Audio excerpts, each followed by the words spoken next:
Let's get it. 580 Sports Talk is live and direct on a Thursday afternoon. My name is Dan Lucero. Spencer Dupuis will be along in a bit. Brennan Dorzinski is off today. We're hanging out with you for the next 3 hours here on the Sports Voice of Kansas, 580 WIBW FM 104.9, online at 580WIBW.com, and in living color on our YouTube channel, 580 Sports Talk, and our Facebook page, WIBW News. However, wherever, whenever you're tuning us in, thanks so much for making this show a part of your day. We're glad to be with you. Excited for the next 3 hours here on 580 Sports Talk. Might actually be 3 hours and change today. I'll confess. I am of the mind that we have Thursday Night Football tonight, and we do. So we'll have a little overtime for you coming up between 6 and 6:30. So we're with you a little bonus time on today's show. But we're jam-packed on the program and excited again to be bringing it to you here on 580 WIBW. Not official yet. It, honest to goodness, could be official like during the show at some point. It could honestly come down and be made official, although the reporting from the Manhattan Mercury, who keeps beating the big boys to the punch on the K-State coaching news, it might be until Friday that we have the official word, but all systems are go for Collin Klein to be the next head football coach at Kansas State University. The anticipation is that Klein will formally be announced tomorrow, so there may be an official announcement from K-State Athletics still to come today. Like, that could honestly happen while we're on the air, but maybe they hold it for tomorrow along with a press conference and then an anticipated public appearance for the new K-State head man on Saturday afternoon at Bramlage Coliseum when K-State takes on Seton Hall. So a grand welcome back for Collin Klein, perhaps at the Octagon on Saturday. So now that we're moving in that direction, what's next? How will the Collin Klein era look and feel different for Kansas State? We're going to talk about that on the program today. Plenty of that to discuss. Also, the reporting from footballscoop.com within the last 15 minutes. Sources telling footballscoop.com's John Bryce that Kansas State will decline a bowl invitation. And so that their season will come to an end. They did earn a bowl invitation by getting to 6 wins in the regular season. But if you heard the press conference yesterday with Chris Kleiman and Gene Taylor, Chris Kleiman didn't sound like he was planning on coming back to coach one more game. And Gene Taylor was non-committal about playing one more game. So it sounds like that was something that was left to the team. And that's what John Bryce, the Football Scoop, is reporting, that Kansas State will not play in a bowl game this December. So if you were really looking forward to a trip to Shreveport or Fort Worth or someplace of that nature to watch the Cats this holiday season, does not look like that is going to happen. Though that has not been confirmed. There are other sourced up K-State reporters that have not yet confirmed that news, but that is what is being reported again by footballscoop.com, which is generally a pretty well-regarded source of college football coaching and college football news, coaching, and otherwise. We'll tie it all together and talk plenty about the last 24, 48 hours in Manhattan with our K-State insider, Tim Fitzgerald, at GoPowerCat.com. Obviously, Fitz was a little tied up at our usual time, 4:35 Wednesdays. Yesterday, we were still listening to Gene Taylor at 4:35 on yesterday's program. So obviously, Fitz was unavoidably detained, and we were unable to speak with him yesterday. But we will talk to Fitz at the bottom of the 4 o'clock hour today, and we will get his full reaction to the events of the last 24 to 48 hours in Manhattan and a look ahead for what's to come for K-State football. Tim Fitzgerald joined us at the bottom of the 4 o'clock hour. He's one of 3 great guests lined up to join us on this Thursday. Bottom of this 3 o'clock hour, we'll hear from our good friend Rick Peterson of TopSports.news for the local sports spotlight. Plenty to discuss on the local sports spotlight this afternoon, with the winter sports season in high school athletics getting underway this week, including basketball, and Washburn basketball opening up MIAA play tonight at Lee Arena, with the the Nebraska Kearney Lopers in town to play some MIAA hoops against the Ichabods at Lee Arena. 5:30 tip-off for the women, 7:30 for the men. All the action over on our sister station, Country 106.9, your home of the Ichabods, with Brendan Dorsinski on the call this evening.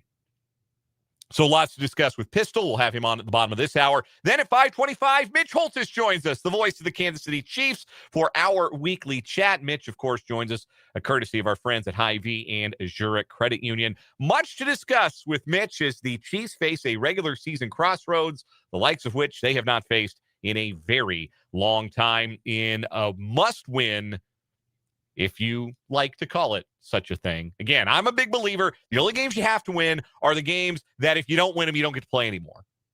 But we're getting close. We're getting close to that kind of situation with the Kansas City Chiefs. So we'll get Mitch's thoughts on this coming Sunday night's game against the Houston Texans. It is Sunday Night Football at Arrowhead Stadium. And speaking of the Chiefs, a Chiefs topic for discussion I wanted to get to today, and we'll talk about later on in the show, just how big a blunder has it been letting Justin Reid go?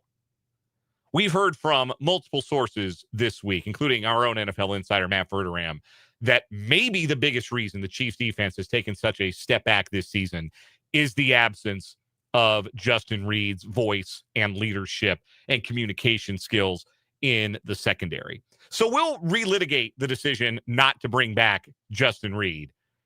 And is it really the main reason? How responsible is that decision for the Chiefs' defensive struggles this season? Plus, because it is a Thursday, we'll do a little either or over-under. We'll have 580 Sports Talk headlines, another round of What Is Wrong With You, and much more. We want to hear from you as we go along on the program today. You can hit us up on the text line, 785-272-9429. That is 785-272-9429. You can also interact with us in the live chat on YouTube. If you're watching the program on YouTube today, 580 Sports Talk, the name of the channel. Thank you to everyone who watched the show yesterday, the most watched live show. We've had more views on some of our instant reactions in the past, but yesterday's 580 Sports Talk, the most watched live edition of the program on YouTube in terms of number of people who watched the program while it was live in the history of the show, since we've been streaming it starting late October of 2022. We've never had more YouTube viewers than we did yesterday. So thank you for that. Thank you to those who subscribed to the YouTube channel. We're now 25 subscribers shy of our stretch goal of 900 subscribers. When we get there, we're doing 580 Sports Talk Idol. We're going to sing for all of you. That will be your reward for subscribing to the YouTube channel. We're going to have some fun. So we'd love to have more of you join the fun on the YouTube live stream. And if you are watching the program live from 3 to 6 Central, hop in the chat, say hello, introduce yourself, interact with your hosts and your fellow listeners as we go along throughout the day. Again, name of the YouTube channel is 580 Sports Talk. So before we get to Collin Klein, who, again, it sounds like is going to be formally introduced tomorrow as the next head coach of the Kansas State Wildcat football program, the Manhattan Mercury first to put their name on it, just as they were the first to report Chris Kleiman's retirement. Doing some work over there at the Mercury. Support local journalism, folks. Anyhow, before we get there, footballscoop.com reporting within the last half hour that Kansas State football intends to decline a bowl invitation. We have some reaction from that in the YouTube comments, so I did want to get there first. Ryan, the YouTube comment, says, very disappointing that Kansas State doesn't want to play in a bowl game. Tyler agrees, saying declining a bowl invite is crazy. Kansas State's 6-6. You win 6 games, you get a bowl invite. God knows there are enough bowl games to go around. They're playing one in the Dallas Cowboy practice facility. That was the first bowl matchup that was announced, in fact. Missouri State and somebody else playing in the Xbox Bowl at the Star in Frisco. That's a real thing that's happening. Anyway, there aren't enough bowl-eligible teams this year, aren't enough teams with 6 FBS wins. So they're going to have to take one 5-7 team, and they choose from the 5-7 teams based on their APR, their academics, essentially. But Footballscoop.com reporting, John Bryce, Football Scoop, reporting that Kansas State is going to decline a bowl bid. And that has happened before. Other teams that have been 6-6 and are going through large-scale coaching changes, 6-6 are better, but going through coaching and roster changes have declined a bowl bid. Spencer Dupuis can tell you all about that. Our resident Marshall Thundering Herd insider. Marshall lost their coach between the end of the regular season and bowl season last year, and they declined their bowl bid. And the reason you do it is because you're changing so much about your program, transitioning from one coach to the next. You don't know what your roster is going to look like. You don't know what your coaching staff is going to look like. And you don't have your new head coach around because Collin Klein, it's been reported, is going to stay with the Texas A&M program through their run through the college football playoff, however long that may last. It sure seems like there's going to be a lot of coaching staff turnover. Van Malone earlier today seemed to indicate on his X account that he'd been fired before quickly backtracking and deleting that tweet. And I'll get to the discussion about the coaching staff in a moment, but if you're going to completely clean house, and I think that's probably the direction Kansas State should go as they transition to a new head coach, then you've got a lame duck coaching staff and an interim head coach who isn't sticking around one way or another. Going into play a bowl game, you get into for who, for what territory with that. So I actually don't blame the Kansas State players if it is indeed true, as Football Scoop is reporting, that they voted to turn the bowl game down. You don't go play in a bowl game. You lose the extra practices. You do. That's one of the benefits of making a bowl in the first place. So you do lose something with that, but you can go to Shreveport with a lame duck coaching staff where you could just have your season and Chris Kleiman's career end on the high of winning on your senior day and having that be Kleiman's last game. Yeah, I'm okay with it. Honest to goodness. I think I don't know how I would feel about it if I were a Kansas State football player, but I can understand the desire to just call it and move on after the disappointment of the season and start to put the pieces together from the administrative side and from the on-field side for what the next Kansas State football team is going to look like. And GT agrees in the YouTube chat as well, saying, I can't say I'm too surprised or disappointed. Let the players rest. This is a lot to mentally handle. Let the season end and get ready for next year. Counterpoint from the 785, it sucks on the text line. So the 785, I get it. I get both sides of this. Like, you only get but so many football games to play, right? And here's one that you've earned the right to play in and to decide, yeah, you know what? We're good. We don't need to. Look, it was looking like Shreveport. Do y'all really want to go to Shreveport? Are K-State fans, after that season, after that finish, after those high hopes, are they going to make the trek to Shreveport for the holidays? Yeah, you're not going to Shreveport. Come on, be real. Understand why the team isn't going, because y'all ain't going. Y'all weren't going to no Shreveport. So I get it. I get both sides. Wanting to watch your favorite team play if you were a K-State fan, I understand. But you probably weren't making the trip. So I understand why the players don't want to make the trip. They want to start getting ready for the Collin Klein era, however that looks from that side of things when you don't have the participation. So I am... That's sort of my perspective on that. Don't think it is the worst thing in the world. Can understand the perspective both ways. I can understand wanting to play. I can understand deciding, yeah, let's just end the Chris Kleiman era with that win over Colorado, and let's get moving to the next thing. Because the next thing is exciting. The next thing is a bright future with Collin Klein as the next head coach. Again, the rumor is that he will be formally introduced tomorrow and then make a public appearance on Saturday at K-State's home basketball game against Seton Hall. How will the Collin Klein era be different for Kansas State? How do things change?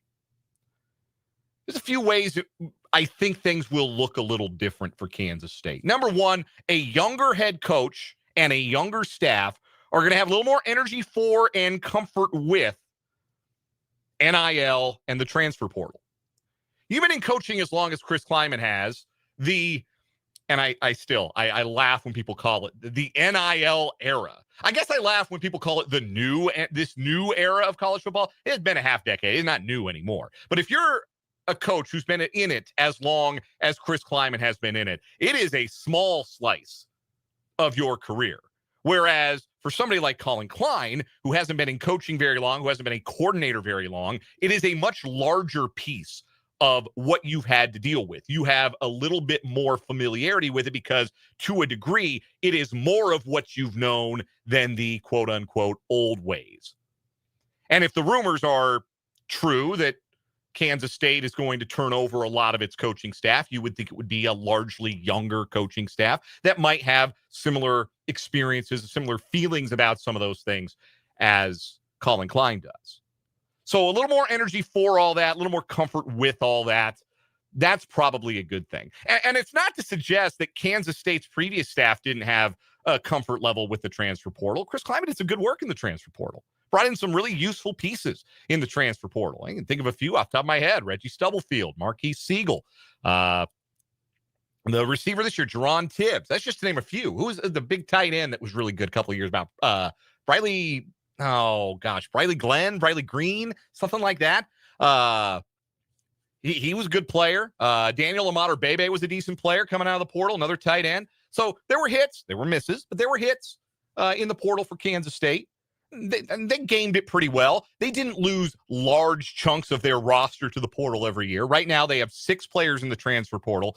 The notable names, Dylan Edwards and Quay Moss and Armarion Fortenberry, both at the portal today. They were players who played quite a bit in the secondary. Moss, in particular, is a big loss. And they did. They lost some talent in the portal. It's not like they only lost nobodies. Kobe Savage was a big loss in the portal. Dylan Edwards, talent-wise, is certainly a big loss in the portal.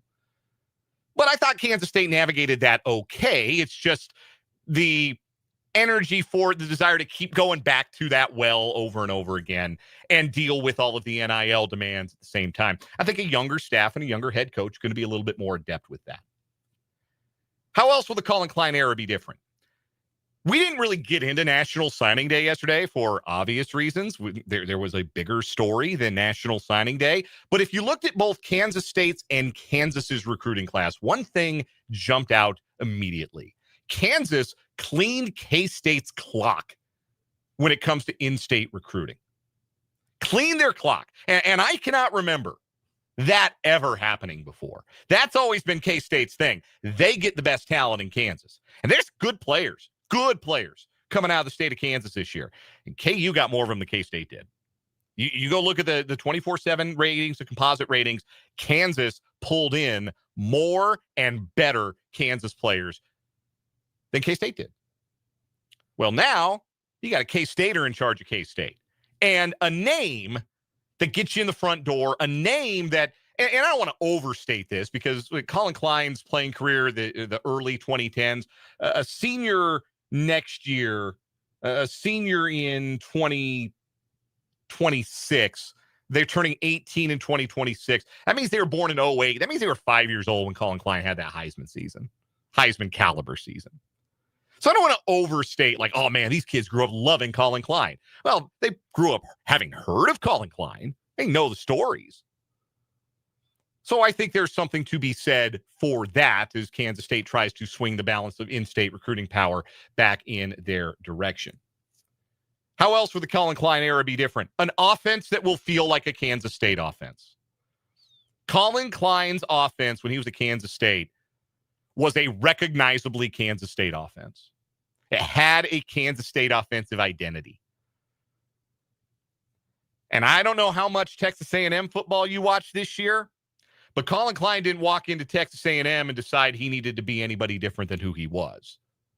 They were running his stuff with more 4- and 5-star kids and 3- and 4-star kids. Worked out pretty well. Texas A&M went 11-1, had an outstanding season, one of their best regular seasons ever, one of their best since entering the SEC. But it will be an offense that is recognizably a Kansas State offense and one with an identity. And I think that was one of the biggest disappointments of this last season for the Wildcats is that their offense never seemed to come up with an identity. And the games in which it hewed to an identity, which for Kansas State has always been, we're going to run the ball, we're going to be physical in the trenches, and we're going to be the more physical team on offense, the way we run the ball. How many games was that true for K-State this past season? I count 4.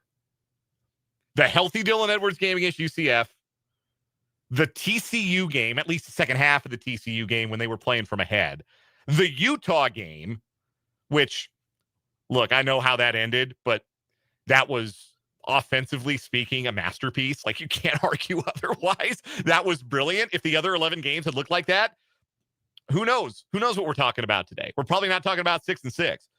And then Colorado.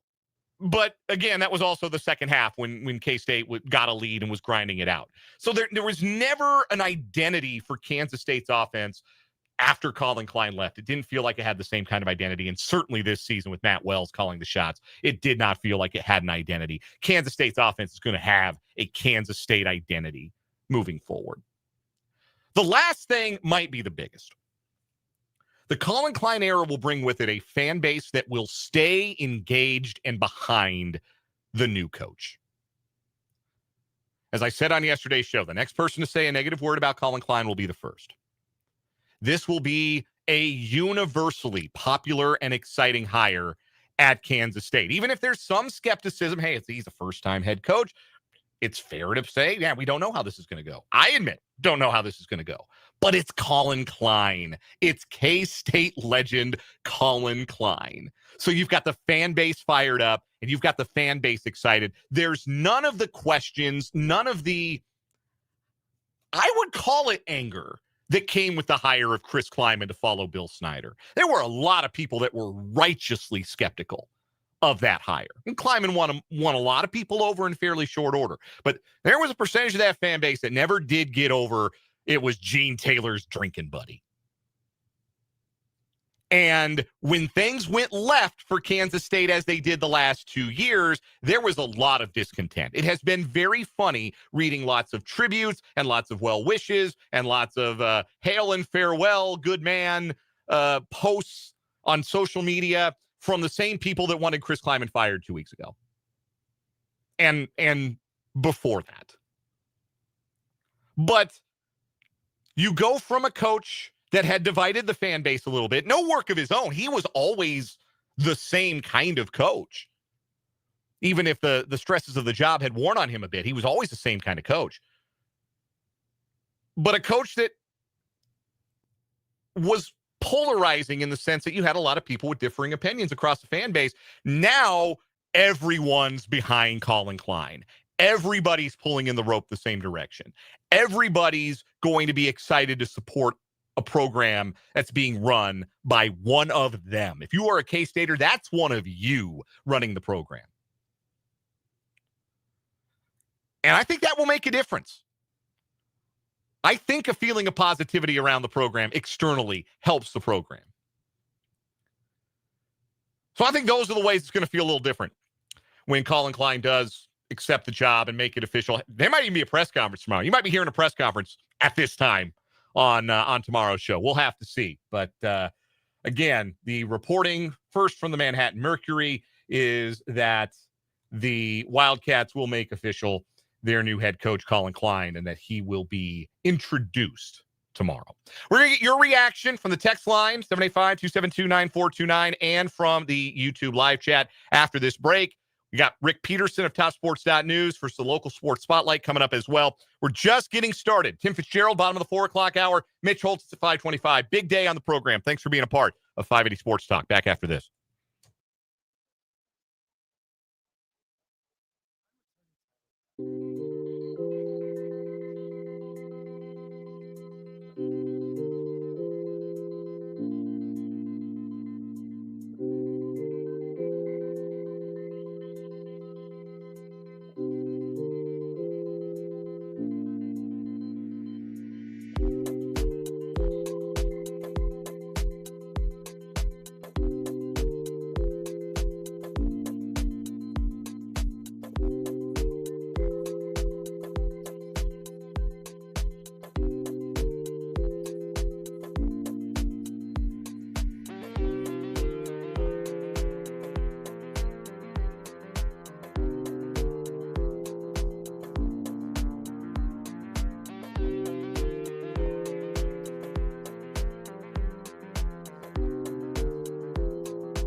3:33 on 580 Sports Talk. Rick Peterson at TopSports.news going to join us in just a moment for the local sports spotlight. First, your reaction, again, to the reports of Collin Klein's expected introduction as K-State's new head football coach tomorrow. From the 785, it's the return of the prodigal son. That's what it feels like. The texter says, if Collin was Bill Snyder's son, no one would be surprised. That's how ingrained Collin Klein feels. Like, it's one thing to hire an alum, right? You hire an alum, naturally you get excited. Oh, cool. He is one of us. He went to school here. We rooted for him as a player. Now we get to cheer him on as a coach. But this isn't just an alum. This is Collin Klein. This is Collin Klein. And he means something different, something a little extra than just the average K-State alum. GT in the YouTube comment says, I hope he uses Avery properly his final year. I think it will take a few years for Klein to get his footing, but I believe within the next 5-6 years, K-State could become college football playoff contenders. Like, win the league and you get in, right? Win the conference and you're going to get into the college football playoff.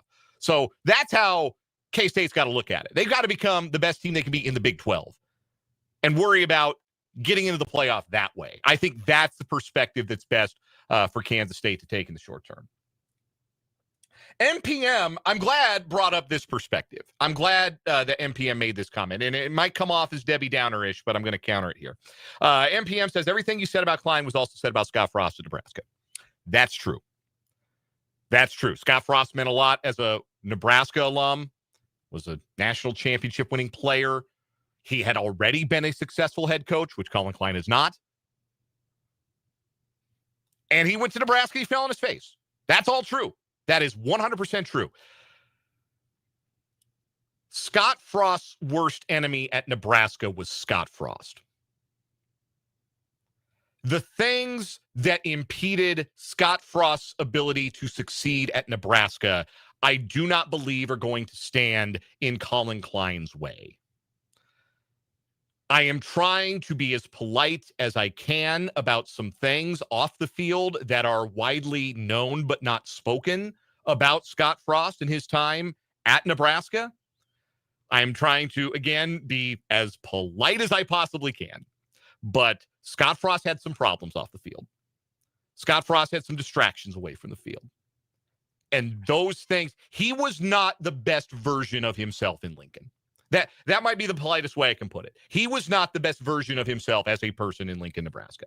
I do not believe we will say the same things about Collin Klein at Kansas State. That's where I think it's different. That's where I have reason to believe that it is different. So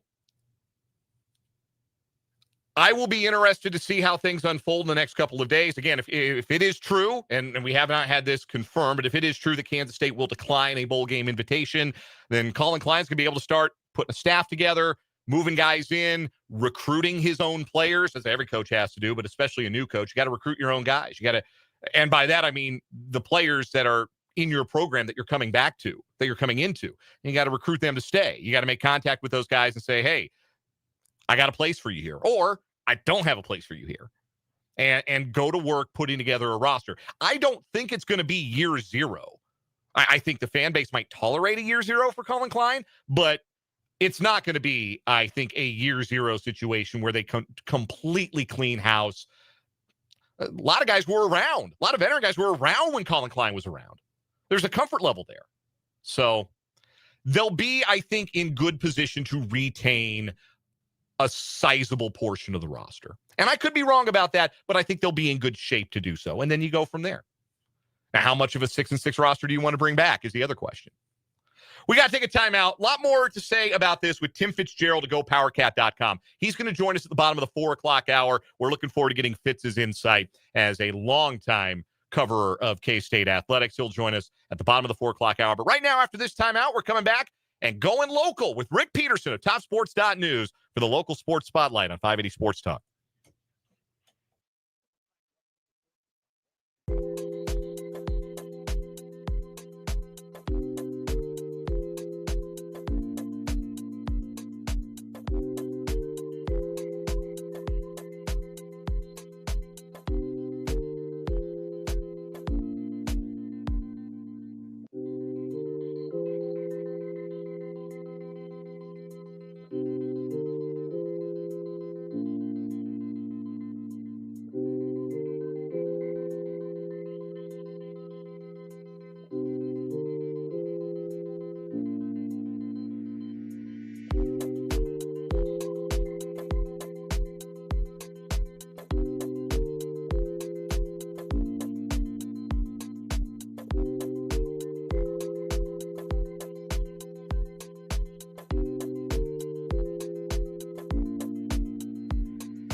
We are joined on the Fleming Place Wine and Spirits hotline by the great Rick Peterson of TopSports.news, covering all things Shawnee County High School sports and Washburn-Ichabod athletics over at TopSports.news. He joins us every Thursday at this time for a little thing we call the Local Sports Spotlight. Pistol, you out in the field today or in a gym, I suppose? There aren't many fields in place in the winter season. Getting ready to head to Washburn a little later. All right, yes. Let's start there. Washburn basketball opening MIAA play tonight. Nebraska Kearney in town, the women and the men tipping off at Lee Arena. Women's game at 5:30, men's game to follow. Start with the women. They're 4-2, but I think Laura Wessling would admit this team's best basketball is still in front of it. What in particular are they going to need to fine-tune in a hurry as MIAA play starts and the schedule gets tougher? Well, fine-tune is a very good word because that's exactly what Laura said when we sat down yesterday. Her exact words were that we're making it harder on ourselves than it needs to be. We're making it harder than it needs to be. In other words, sometimes they have a chance to put a game away or have a chance to, do some things and don't get it done. In both of those losses, they feel like those are games they could have, should have won. They've got the Lopers of Nebraska Kearney tonight at Lee Arena, as do the men. Men are perfect so far record-wise and are still number 2 in the country in the NABC poll. They're the defending regular season champs in the MIAA. Brett Ballard obviously has to be pleased with the record. Is he pleased with the overall shape of his team's improvement as they get ready to enter MIAA competition? I think he's pleased with about everything, but coaches are never completely pleased. They're if you give them this, they want a little more. So they're 8-0 and winning by like 35 points a game or whatever. But you're always looking for more. And I think all he wants to do is take what they've done so far and continue to build on it. But I've had the story I put up last night or this morning, whatever it was, that he says, some people don't worry about conferences much in terms of, the long-term goals and stuff. But he says winning conference is very important for Washburn, and they won it last year, and they really want to win it again. Rick Peterson at TopSports.news is our guest. This is the Local Sports Spotlight on 580 Sports Talk. Pistol, one other quick thought about Washburn athletics. Women's soccer's going to the Elite Eight. They beat St. Cloud State in the Central Region final last weekend. Wasn't this supposed to be a rebuilding year for Davy Phillips, or is that just not something that program does anymore?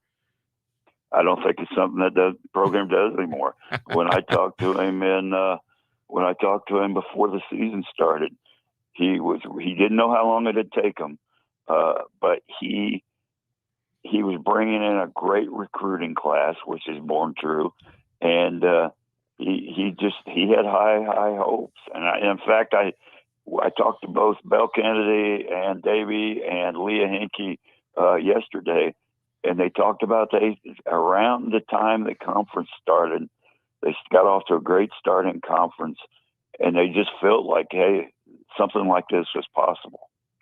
Let's pivot now to local high school sports because the winter prep season is already underway. There have been competitions in swimming and basketball, and the rubber really meets the road this weekend when wrestling joins the fray. And we'll say a little more about swimming and wrestling as we go along in this segment throughout the winter sports season. But I want to hone in on the hardwood. It was an outstanding year for boys basketball in the county last season. You had state tournament berths from Washburn Rural, Highland Park, Shawnee Heights, Topeka West, Rossville, and Silver Lake.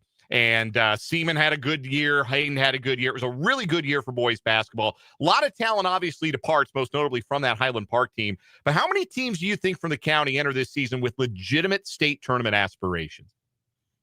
Well, we gotta see about Highland Park.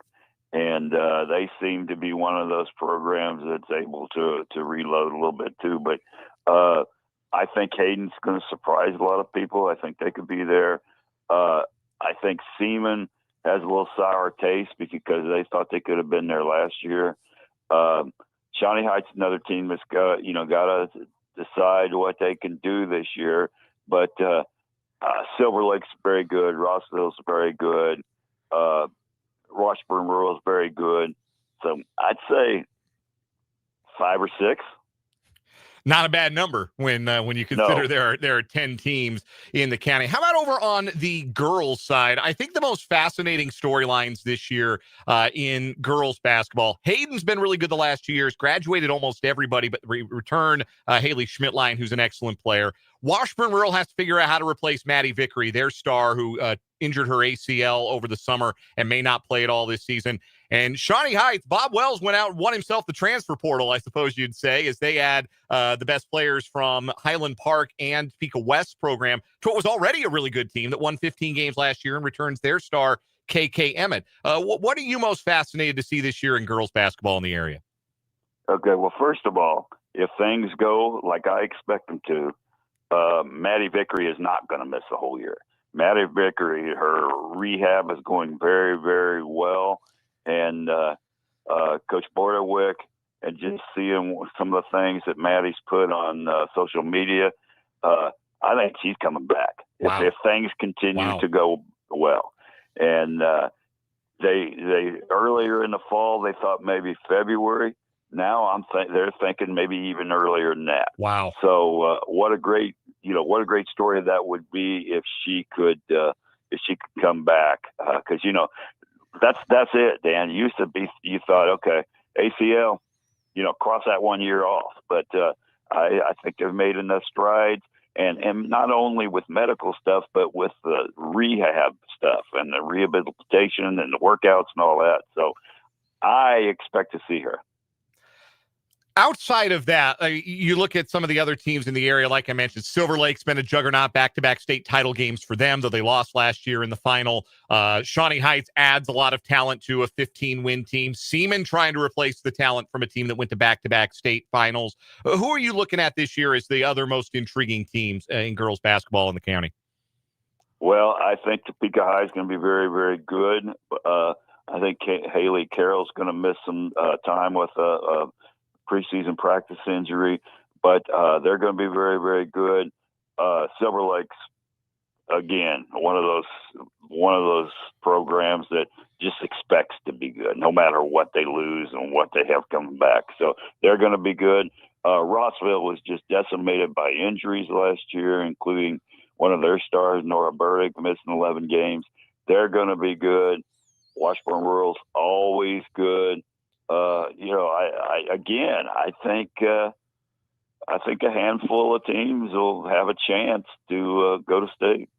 You got a chance, as we did, to take in Seaman's first games of the season against Piper. And while it was a disappointing start for Matt Tinsley's Lady Vikes, they seemed to find their stride a little bit as that game went along against a very good Piper team. The headline, though, was the Seaman boys being able to beat the second-ranked team in Class 5A, a team that's been to back-to-back 5A Final Fours. And Kayvon Bonner scoring 37 points is the headline in that game. But Seaman looked like they had the toughness and the secondary scoring to potentially be really, really good for Craig Cox this year. Yeah, I think so. And, the thing about Matt Tinsley was he was not disappointed in that performance. Yeah, he knew his girls had the deer in the headlights look early, but they probably should have. I mean, there was a bunch of those girls that had never been on the varsity court before. So, but they came around, and I think the main thing he wanted to get done the other night was get those girls out there and get some experience. So I think they're one of those teams that maybe going to struggle for a while, but he's hoping they'll come around by February, and be ready to at least challenge. The boys look very, very good. And like you said, I said, and I was talking to Coach Ballard and some people yesterday, and I said, if it's possible, and it's probably not, so I might be way off base, but I thought Kayvon Bonner had a quiet 37. And what I mean by that is he didn't come out and hit 10 threes, because those add up really quick. He didn't just do one thing. He was 10 of 18, I think, from the field. He was 14 of 17 from the free throw line. He did hit 3 threes. He was just very effective in everything he did, and that added up to 37. Rick Peterson covers Shawnee County High School sports and the Washburn Ichabods for TopSports.news and joins us every Thursday at this time on 580 Sports Talk for the local sports spotlight. Pistol, always a pleasure. We'll talk to you again next week. Look forward to it. That is Rick Peterson. We'll take a timeout, wrap up this 3 o'clock hour after this break, and set the table for a big 4 o'clock hour, big rest of the show. Lots more great guests still to come, including Tim Fitzgerald and Mitch Holthus on the program today here on 580 Sports Talk.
.354 on 580 Sports Talk, bringing the first hour of the program today to a close.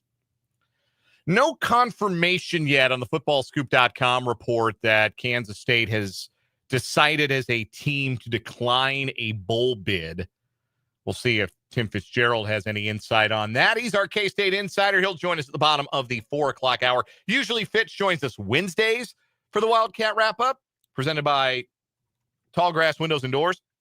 But understandably, yesterday was a little tough schedule-wise for Fitz to be able to carve out the usual time. So he's agreed to join us today at 4:35. Excited to talk to Fitz and have really, it will be probably more of a conversation than an interview regarding the big news the last couple of days from Kansas State football. I had mentioned earlier players announcing today that they have entered the portal. A couple of the bigger names for K-State. Starting safety Quay Moss is heading to the portal. I think he's going to get a decent chunk of change from somebody maybe in the Power 2. I think he's a really good player. And I think he's from the Southeast, if I remember right. So he might be an SEC kid. Amarian Fortenberry, who played a bunch as a freshman, he is also going to the portal. Tight end Braden Lofton, just a few minutes ago, also said that he will seek somewhere to play his final season of college football. He'll be a grad transfer next year. I thought Braden Lofton was K-State's best tight end the first half of 2024, and he got hurt, and then he just never really got back into the flow of the offense this year. It was a Garrett Oakley show at tight end, and that's fine. Garrett Oakley's a good player, but I really thought we'd see more of all the tight ends, if we're being completely frank. The tight end went from being the group that was catching all the touchdowns in 2024 to pretty marginalized in the 2025 offense. One of the many, many ways in which I feel like Matt Wells kind of failed Avery Johnson in the Kansas State offense. But anyway, Braden Lofton's going portaling. There was one other backup tight end that's going portaling as well. That is probably also with the anticipation that next year it's going to be number 0 from Goodland, Kansas at tight end as TE1 moving forward. which is, I think, a pretty reasonable and fair expectation. That's not one where Kansas State's going to fall short in the NIL department. I can tell you that. If that's what it was really down to, Kansas State's going to make that happen. So Tim Fitzgerald's coming up next hour. Also next hour, we're going to talk some Chiefs. Chiefs-Texans coming up on Sunday night at Arrowhead Stadium. It almost feels like a playoff game, right? In terms of like the need to win, in terms of the intensity going into this game. It's a Sunday night football game. Obviously, we'll have it right here for you Sunday night on 580 WIBW and FM 104.9 with Mitch Holthus, who, by the way, will join our show at 5:25 today, as he does every Thursday. But in the last couple of days, including on this show, there's been some discussion about the Chiefs defense, which is, be blunt, it's worse than it was last year. How much a part of that is not having Justin Reid? And how big a mistake was it for the Chiefs to have let him walk? We're going to talk about that. Plus, we're going to do What Is Wrong With You. So stick and stay with us through the top of the hour break. We're back with more 580 Sports Talk after this.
Let's get it. Hour number 2 of 580 Sports Talk coming at you on this Thursday afternoon on the Sports Voice of Kansas, 580 WIBW FM 104.9, online at 580WIBW.com, and in living color on our YouTube stream, 580 Sports Talk, and our Facebook page, WIBW News. Dan Lucero with you now, joined by Spencer Dupuis for the final 2 hours of the program. We'll have some overtime for you as well between 6 and 6:30 before we pass the rock to Westwood One for coverage of Thursday night football. The NFL's Week 14 opening tonight with the Lions and the Cowboys. Back-to-back Thursdays for the Cowboys, taking on an injury-riddled Lions team.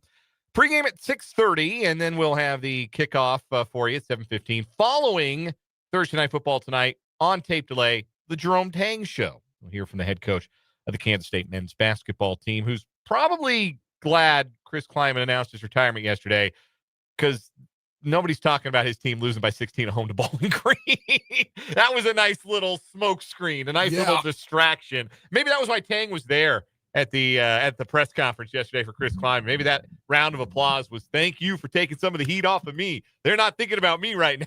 He also got some praise from the AD yesterday about being a first-time head coach and being successful. What? Tang did. I don't know what you're talking about. Somebody asked him about hiring a first-time head coach during the presser. And he said, we've had success hiring first-time head coaches. And he was looking at Tang. Well, there have been some other sports, too, where they've hired first-time head coaches. But, yeah, I mean, Tang took him to the Elite Eight right out of the gate. Like, it's not like it's been nothing but bad times under Jerome Tang. Recent times haven't been good. But we can't lie about what that first year was. And those were his players.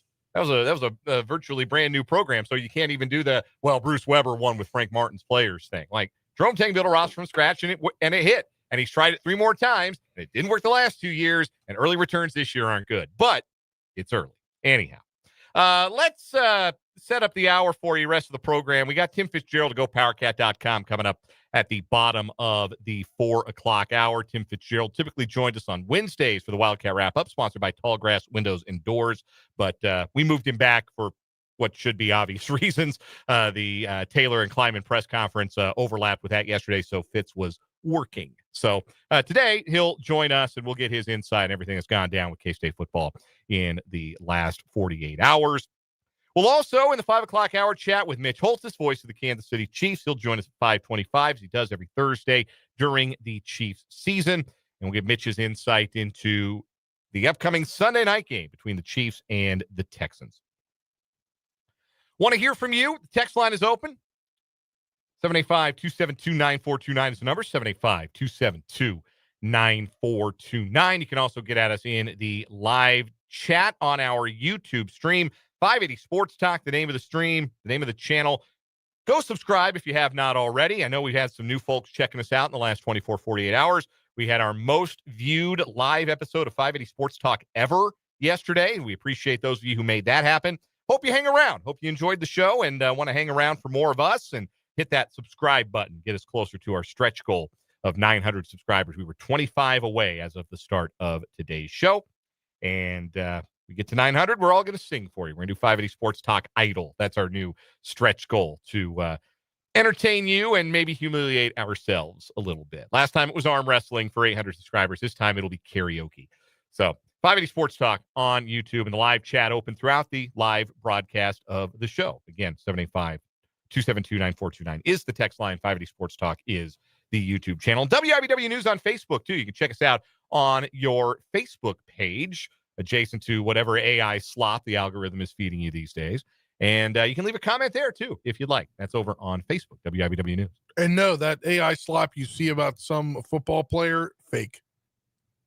Usually. You don't even need to be more specific than that. Yeah. You don't need to. Yeah, that quote from that football player you like, he didn't say it. Or that quote from the singer you like, they didn't say it. Probably didn't say it. No, yeah. that picture of the athlete you like, I saw one during the World Series. Like, Vladimir Guerrero Jr.'s father has returned from the war in Ukraine. Like, what?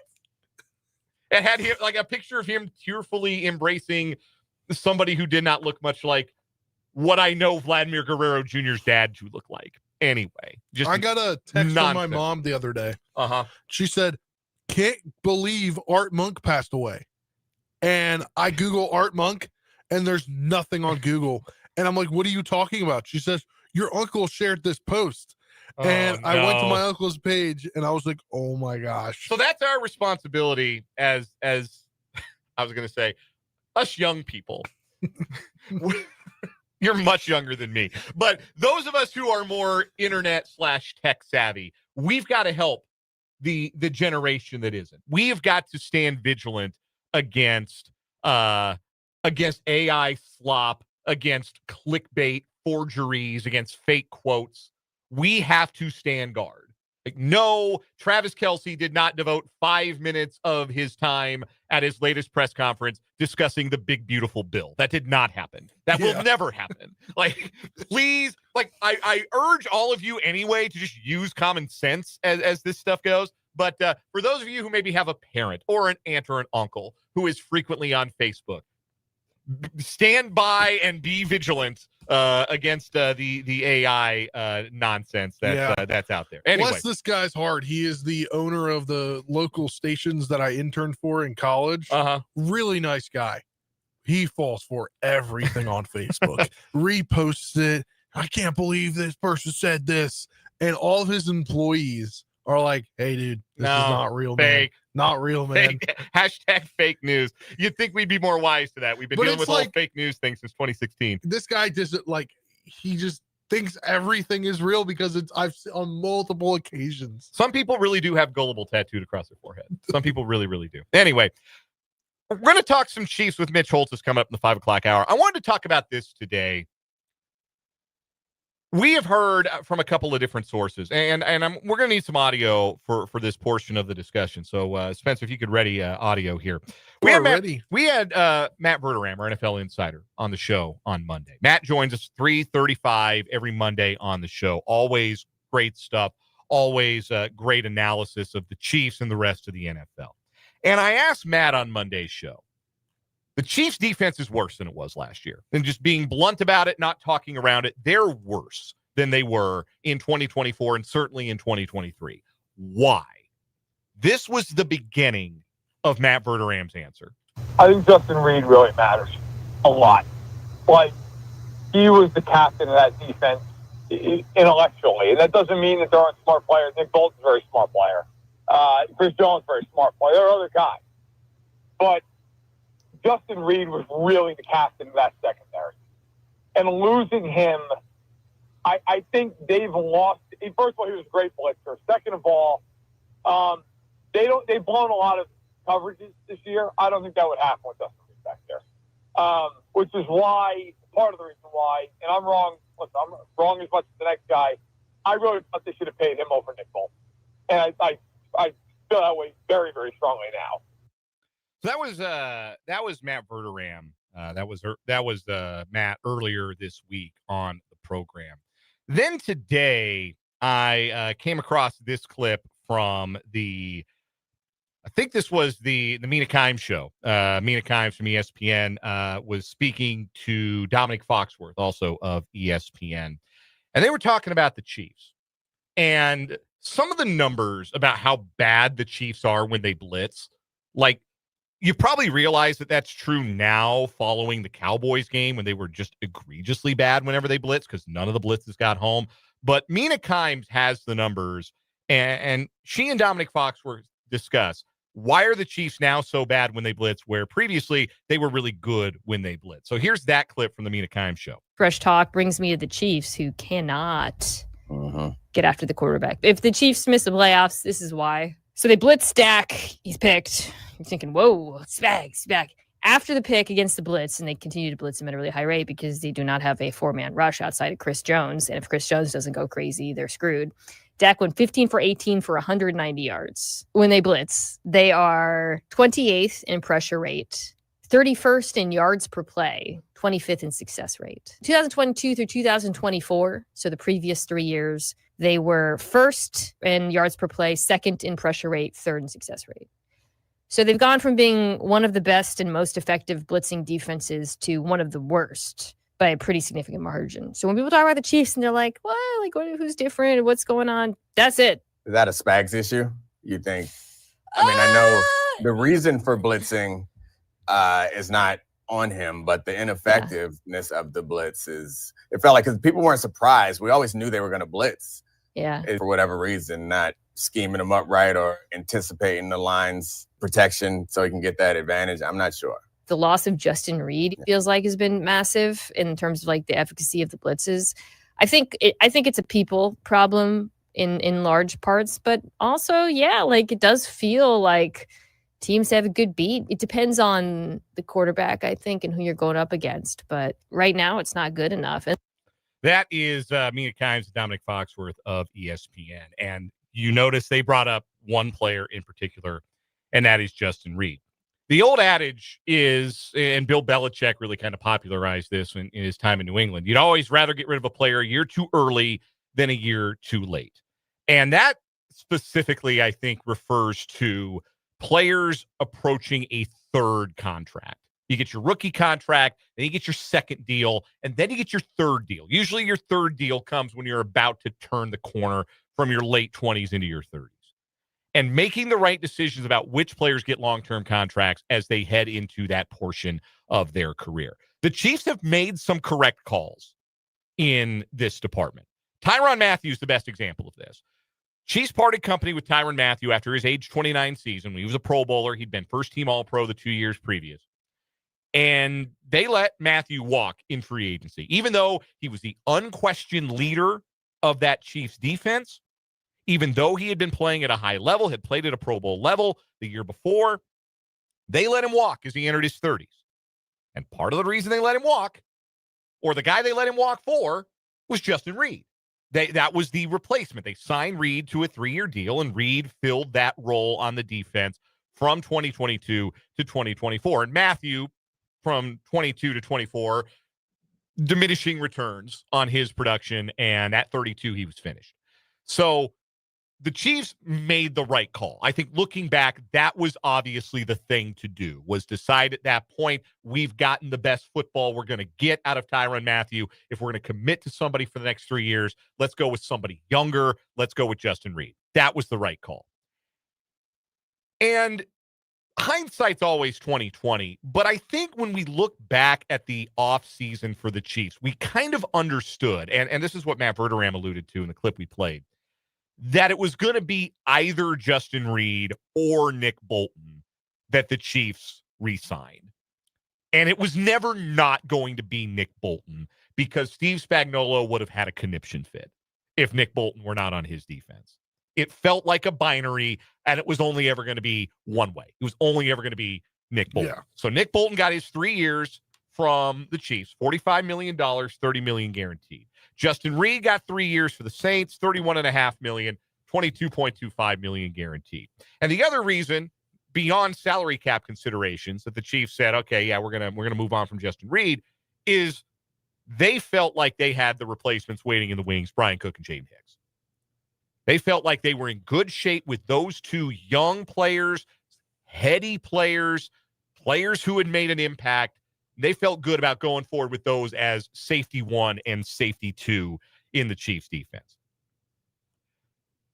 I know PFF grades aren't the end-all be-all. They don't say it all. They don't reveal it all. But for the sake of shorthand, we can note that Pro Football Focus doesn't think Reid's been particularly good for the Saints this year. His grade ranks 52nd best out of 95 eligible safeties. Brian Cook has the 8th best PFF grade of 95 eligible safeties. He's been really good. When he came off the field, that was a big part of the problem on Thanksgiving. When he got hurt and he didn't come back into that game, then the Chiefs gave up that long gashing run through the middle for a touchdown, and they really could have used Brian Cook on the field for that play. He's been excellent. Everything the Chiefs could have asked for from Brian Cook, he has delivered. Jaden Hicks has been, he's been all right. I thought he'd have more playmaking impact. I think the Chiefs also thought he'd have more playmaking, like ball hawking impact on the ball. His grade is 57th out of 95 safeties. So kind of living in that same lane as Justin Reid, according to PFF. Problem is, those were safeties 2 and 3 last year. When you lose safety 1, which is Justin Reid, you got to promote safety 4 to safety 3. That's Shamari Connor, and he's been terrible. Yeah. Like there's no sugarcoating Shamari Connor. You don't need me to tell you that he has not been good, that when he has shown up on the screen, it has not been in a positive way, that the Chiefs continue to utilize him in a coverage fashion, which is a disaster. His PFF grade out of 95 safeties, 80th. The 80th best safety, or the 16th worst, if you'd rather. While we're on the topic of PFF grades, for the record, Nick Bolton's grade out of 84 eligible linebackers, 29th best. He's been fine. I think Nick Bolton's done all the things that you expect Nick Bolton to do. The Chiefs are good against the run and stout in the front seven and generally pretty organized when it comes to their run fits and their pass rush lanes, because Nick Bolton gets those guys organized as a green dot. He's valuable to the team. He's valuable to the defensive coordinator. He's valuable in the front seven. But as important as the communication on that end of the defense is, the communication on the back end clearly has not been the same without Justin Reid this season. The things that are worse about this year's defense go back to communication on coverages. There have been too many blown coverages. That has led in large part to third down struggles and poor performance while blitzing. And too much Shamari Connor. And all of those things would be different if Justin Reid were still around. Again, hindsight is 2020. And I understand that they were never going to choose a different binary between, okay, we can only afford, salary cap wise, to keep one of these guys because we got to pay Trey Smith. And we're going to pay Trent McDuffie. And we're going to pay George Karlaftis. Like we're going to hand out some pretty sizable contracts, even as in the next couple of years, some other contracts are going to come off the board for us. The Juwan Taylor contracts can go off the board. Eventually, the Kelsey and Jones contracts are going to come off the board. But right here and right now, for the sake of the salary cap, we can do one or the other, and it was only ever going to be Nick Bolton. And I don't think Nick Bolton is at fault for why the Chiefs defense is not as good. You can argue, and I think credibly, that they would be worse in the front seven if they did not have Nick Bolton. If they had Drew Tranquil, Leo Chanel, and linebacker X, like a rookie or a low-budget free agent pickup, I think you could argue that they would be worse. But I do think that they underestimated just how valuable Reid's voice and Reid's blitzing ability were to that defensive backfield. And this is one I think the Chiefs would probably, if they could do it over again, I don't know that they do it any differently, but they absolutely miss Justin Reid. I think where you really see that, we talked earlier this week, Spencer, you weren't around for this discussion, but we were looking at the sack numbers for the Chiefs. And when the Chiefs were getting 50-plus sacks a year, they were getting like 7 to 10 sacks from the defensive backs. And they don't get sacks from the defensive backs anymore. And Justin Reid had a 3.5 sack season, and that's not like Mondo numbers, but for a defensive back, it is, right? Yeah. So blitzing is not just as simple as, oh, you press the button and here comes the pressure. You've got to time it right. You've got to come through the right gap. You've got to avoid the blockers, avoid getting caught in the wash. You're either good at that, you have the instincts for it, or you don't. And I don't think Shamari Connor is the same kind of blitzer as Justin Reid. Not that you need me to tell you that. Brian Cook, they don't hardly blitz at all. Jaden Hicks hasn't really been used as a blitzer. So they've missed that presence when they blitz, and that combined with not getting any four-man pressure has left this Chiefs pass rush impotent. And when you can't get to the quarterback in the NFL, you can't really do a whole lot. Exactly, yeah.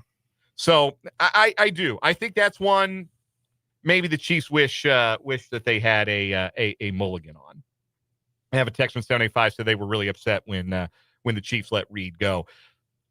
I did. Like I'll admit, I kind of thought they'd be in good shape with Cook and Hicks, and largely they have been. Like Hicks is a second-year guy; he's got room to grow. Cook's been really good, even if he hasn't made a lot of those loud, splashy, like not a lot of sacks or interceptions or fumbles forced or recovered or anything like that. He's been rock solid.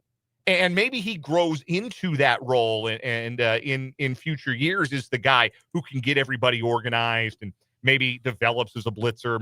Maybe Hicks does the same. But that is a gaping hole. That is a hole that the Chiefs did not fill. I mean, you even look at last year's defense, the absence of Justin Reid, a player that could do what Justin Reid did, and the absence of a player who could do what Turk Wharton did, which was add interior pass rush along with Chris Jones. The Chiefs never adequately patch those holes. And some of that is just the nature of the game. That's how the salary cap works. But Justin Reid was a bigger deal than maybe you realized as he was playing over the last 3 years, and he is most noticed maybe as a Chief in his absence. We'll take a quick timeout. When we come back, it's What Is Wrong With You time. Then Tim Fitzgerald to GoPowerCat.com joins us on 580 Sports Talk.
What is wrong with you time on 580 Sports Talk? Two news stories competing today. Our current weekly champion, the three folks who were having a, I can say menage a trois on the radio, can I? It's French. Yeah. That's what they were having in the Winn-Dixie parking lot at noon on a Saturday. It will not shock you to know that substances may have been involved as well. But yeah, three people, 2 men, 1 woman, in flagrante in the parking lot at a Winn-Dixie in the Florida Keys. 2 news stories today. I'll go first. We're going to Japan. Nobody gives less of a damn about the rules than old people. Like, they've lived long enough. They don't need to hear what you have to say. They're going to do what they want. You're 91 years old. You've earned the right to do as you please. To an extent. I don't think that covers public urination. Nope. Or threatening a police officer with physical harm. We go to Hokkaido, Japan. One of my favorite Simpsons gags of all time. It's the Mr. Sparkle episode where Homer Simpson finds an image that looks just like his head on a Japanese box of dishwasher soap and sees on the label that it comes from Hokkaido, Japan. So he goes to the Springfield Library and walks to the front desk and says, "Hello, I'd like the phone book for Hokkaido, Japan, please." And the person at the counter reaches under the desk, pulls out a book, sets it in front of Homer, and goes, "Here you go, the phone book for Hokkaido, Japan." One of my favorite gags, kills me every single time. That's an all-time great episode, the Mr. Sparkle episode. Anyway, 91-year-old Hokkaido man has been arrested on suspicion of threatening a police officer and obstruction of justice after the officer saw him urinating on the street and questioned him. According to police, the officer on patrol saw the man urinating just after 3 p.m. on a Monday. Mondays, am I right? When the officer asked the man to show some identification, the man became angry, threatened the officer, saying he would knock him out, and then kicked the police car. Jeez. Police say the man may also be charged with public indecency. Yeah, maybe we're going to get you on the pissing on the street charge. But we're definitely going to get you for threatening a police officer. Being 91 years old and say, "I'm going to knock you out, young man."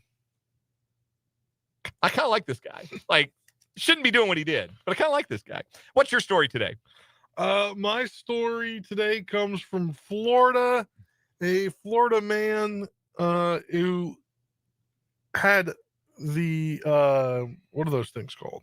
Doormat. Doormat. He had a doormat that read, "Come back with a warrant." Oh, you can buy those at like Home Goods. Yeah. He was arrested for an alleged large-scale mortgage fraud scheme on Tuesday after the local sheriff obliged his request and returned with a search warrant. Christopher Musick, 57, allegedly posed as a, quote, fake real estate investor in Volusia County, according to a news release from the sheriff's office. Sheriff's deputy snapped a picture of his front step at his Daytona Beach home, which had the doormat that said, which had a doormat that read, "Come back with a warrant."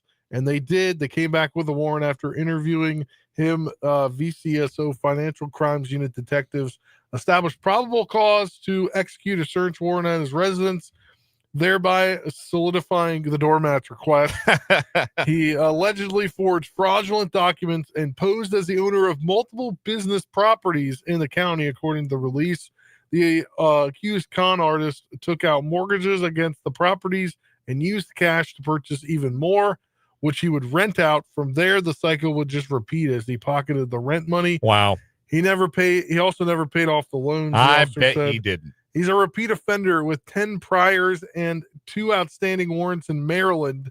And he's going to face charges for schemes to defraud, grand theft over $100,000, and forgery. He's being held on a $225,000 bond. Yep.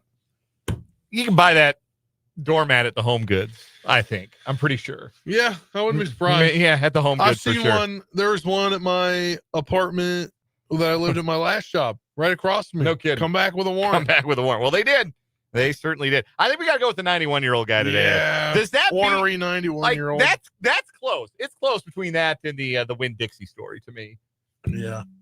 I think I might go with I think old man. I think I'm going with the old man. Yeah. Just hauling it out. Old man. Taking a leak in the middle of the street on a Monday afternoon, then threatening Let me the cop. take a leak. Get off my lawn. I'm 91 years old, and I'll pee where I please. That's going to be our new weekly champion on What Is Wrong With You. Tim Fitzgerald of GoPowerCat.com joins us next for the Wildcat Wrap-Up, sponsored by Tallgrass Windows and Doors on 580 Sports Talk.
We are joined on the Flaming Place Wine and Spirits hotline by Tim Fitzgerald of GoPowerCat.com for the Wildcat Wrap-Up. GoPowerCat.com, part of the 24/7 Sports Network. Become a VIP subscriber today.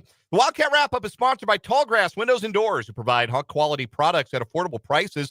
You can check out their showrooms in either Wamego or Lawrence, or visit them online at tallgrasswindows.com. Excellence, without exception. That's Tallgrass Windows and Doors. Fitz, you were a little busy yesterday, so we missed our normal time. Appreciate you joining us today here on the program. Describe to me your initial reaction when you heard the news that Chris Klieman was retiring as the coach of the Kansas State Wildcats. Well, what's interesting is that wasn't the first news I heard. The story that was kind of bounced around initially on Tuesday afternoon was that Gene Taylor was retiring. How it got contorted into that, I don't know, but I've never seen a rumor start wrong and then become right as it evolved. It kind of did the opposite of what normally happens. And by the end of the night, Chris Klein was retiring and Collin Klein was being hired, and that was correct. Not surprised. I'm happy for him because this was devouring him. People just don't understand how much coaching college football has changed in the last 5 years and how grotesque it's become in many ways. And, guys like Chris Klieman that were in college to mentor and coach now are negotiating salaries and dealing with agents and parents that are wanting money. And it's just totally different gig. And that's not why a lot of guys coach college football. And I think he was just really torn between the realities of what the profession's become and what he loved about his profession was mentoring and working with young people and teaching them football as a coach. And that was becoming lesser and lesser part of his job. And I think he hated that. So I'm not surprised. I'm kind of surprised how quickly it developed here at the end, and made it clear to him it was time to get out, just walk away. Was there a tipping point, you think, for Coach Klieman to decide that, hey, you know what, maybe this isn't for me anymore? Was there a precipitating event? I think he knew that, but he'd been saying, and he just told me a month or so ago that, he planned on being back next year. I think it was the Utah game. I think everything just kind of came to head in that post-game press conference. He was emotional about the loss. He couldn't bitch about the officiating because that was going to cost him money. And so he just kind of broke down. And I think, I'm not sure we'll ever know when the turning point was, but for me, that seemed to be it. It seemed to be a man that realized this profession is breaking me because I'm fighting it and I just need to get out. And he won't be the first or the last, or, there's going to be a lot more older coaches that say, to hell with this. This is not what I'm planning to do. And luckily, Chris got his money. He built up a nice nest egg, and he can ride off into the sunset and, go live on a beach or Manhattan, Kansas, or go to a small college and coach football that doesn't have NIL stuff and all that going on. We'll see what the future holds for him, but I'm happy for him. What is Chris Klieman's legacy at Kansas State? They said nobody could follow the legend, and he managed to. He didn't elevate the program from Snyder 2.0 necessarily, but he maintained it, and everyone swore that couldn't be done. And he did that, and he won a Big 12 title. And I think that's the crucial part of information here is without that Big 12 title, I think we would remember him differently. But that run in 2022 when they finished it off down in Arlington was pretty epic and important for the school to prove that things can be done here without Bill Snyder. So he put that on the table. He showed that it can be done. And I think he took a lot of pressure off those who follow, including Collin Klein. Tim Fitzgerald of GoPowerCat.com joining us on the Fleming Place Wine and Spirits hotline. This is the Wildcat Wrap-Up presented by Tallgrass Windows and Doors here on 580 Sports Talk. The indications are that Collin Klein is next up. Is the announcement anticipated tomorrow? Is there a press conference anticipated? How will Kansas State roll this out based upon what you're hearing? Well, there's been people swearing that the announcement would come today. I had problems believing that, even though the discussions were a lot more advanced than what was let on at the press conference. That seemed like a lot of moving parts to put together. Maybe it will come later tonight with a press conference tomorrow. I know that I've known this since, before it was announced that Chris was retiring, that Collin planned to be here with Shaylee on Saturday for the basketball game and as part of all of this. So we'll see if that holds up. I mean, if we don't have an announcement by Friday, something's gone haywire here, because this was pretty much done. Not done, but, they just had a few things to work out. Maybe they've run into some stuff. Kansas State is bowl eligible. There are reports circulating that Kansas State as a team has voted to decline a bowl bid. They would not be the first team in the wake of a coaching change to decline a bowl bid. Marshall did it last year, for instance. But what are you hearing on that front? And what do you think the knock-on effect would be of Kansas State declining a bowl bid? Do you think that's a positive thing? Do you think that's a thing that they ought to do? Or do you think they'd be better served going to play in a bowl with maybe a skeleton crew and a skeleton coaching staff? Yeah, I don't think there's any purpose in that. I really don't. If they're going to be low on numbers, don't do it. I mean, even the coaches are, kind of left out there with no idea what's going on, because I think Collin will bring in a mostly new staff. I remember that Texas Bowl. Was the Texas Bowl? Yeah. Where Kansas State played LSU, and they'd been hollowed out, and as Brian Kelly was getting ready to come in, and it just wasn't fair to LSU. It was fine to beat them. I mean, they chose to play, but you do kind of feel bad for the kids. Look, it's up to the players. At the end of the day, if the players feel like we're best served by not going to bowl and then sinking our teeth into the new staff, the new staff may not want the added injuries, the stress, all that. I don't know. I mean, going to a bowl game is usually great for your program to kind of build the momentum and get the off-season program set into place, but you're changing coaches. So all that's disrupted anyhow. I think probably would be best just to skip this time, although I had big plans for Shreveport. And, Shreveport at the holidays is legendary. Lovely. Yeah. It would have been great. Tim Fitzgerald of GoPowerCat.com joining us here on the Wildcat Wrap-Up on 580 Sports Talk. What do you expect the impact on the current roster to be for this coaching change? Because on the one hand, teams that change coaches, they lose players. Players that were recruited by one coaching staff are going to naturally be inclined to test the waters. But the flip side of this is, if in fact it is Collin Klein, and again, that is the indication, he's not a previously hired head coach, which means a lot of times you hire a existing head coach, somebody from another head coaching job. They're bringing a roster with them. If I might borrow Deion Sanders' verbiage, they're bringing their luggage with them. Whether it's Louis luggage or Samsonite, they're bringing their own luggage. This may not be the case with Collin Klein, as he's only coming from a coordinator gig. So what do you expect the impact on the current roster to be? Do you expect that there will be more defections? Do you expect that there will be maybe fewer? Some of these players maybe knew Collin Klein from a couple of years back when he was on the staff. What do you anticipate the impact on the roster being? Yeah, well, Look, I think some players will go. We're seeing that today, and some players will stay. I just don't think it's the same players, that are making these decisions as they would have a week ago, having Chris Kleiman still as their coach. I think we might see some players stay that were going to leave, and other players, just for exactly what you said, going to leave now that Chris isn't the coach. But Collin's familiarity, I think, should settle that down. I mean, I'm assuming Avery Johnson will stay because of Collin. Maybe I'm wrong on that, but if he does, I mean, quarterback saying the guy's awesome. I mean, how, if you're a young player, do you not listen to that?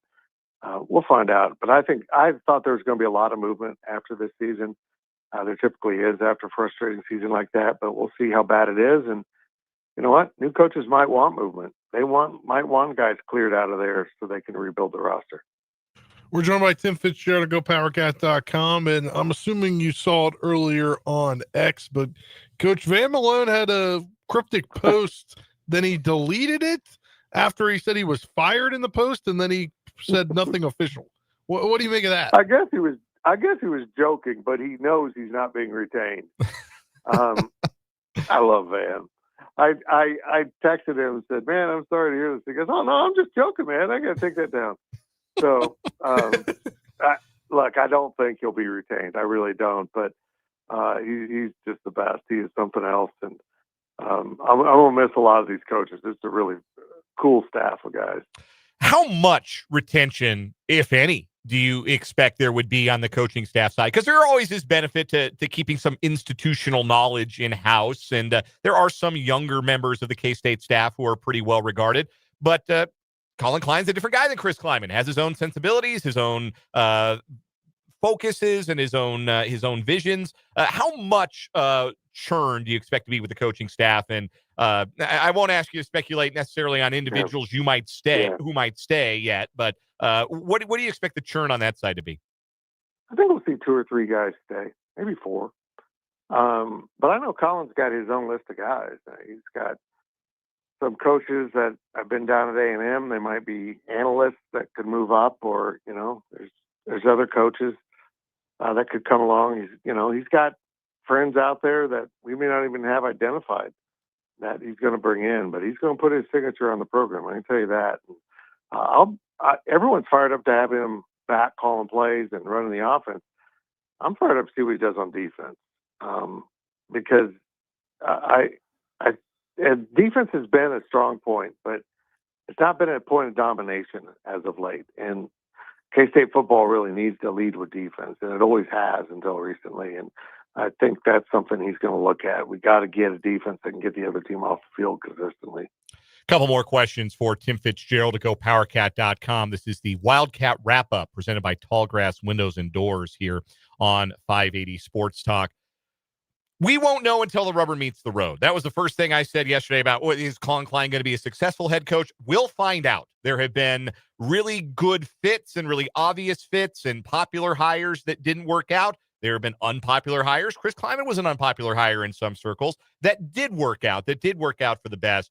What do you think is the attribute or attributes about Collin Klein that give him the best chance to be successful, if indeed he is, as Kansas State's next coach? I think he's going to have a level of donor support that Chris Kleiman didn't see for whatever reason. Going out and asking for money wasn't his thing. And again, the job changed on him, and that became a big part of the job. I don't know that Collin's necessarily, settled with that. Jerome Tang loves doing it, and he's very good at it. But I think the money will come to him. I think that had to be part of this, because I don't believe Collin Klein would take this job if the NIL budget was the same. If the entire budget was the same, I don't think he would take this job. So I think there's probably been some promises made, and the only way those promises are made nowadays is if they come from the donors, because the department itself is pretty maxed out on its resources. So they have to know some new resources will be coming in. Was there ever a plan C for 2025? Do you think it was always Chris Kleiman's coming back, or we're going to go get Collin Klein? Yeah, probably. Yeah. I mean, certainly as the season went on. I think there's other possibilities out there if they'd done it, and it could still happen potentially. I mean, Collin's basically a done deal. He's out there putting together a staff. Everyone in College Station knows he's going. It's just we're playing this game up on this end for whatever reason. But maybe he says, okay, you know what? No, not going. And then K-State's got a situation. And there's some other coaches out there, but Collin Klein is the home run hire, no doubt. How much does this rejuvenate what has been? And I think that this was probably the question I was going to lead with if we'd talked on a normal Wednesday.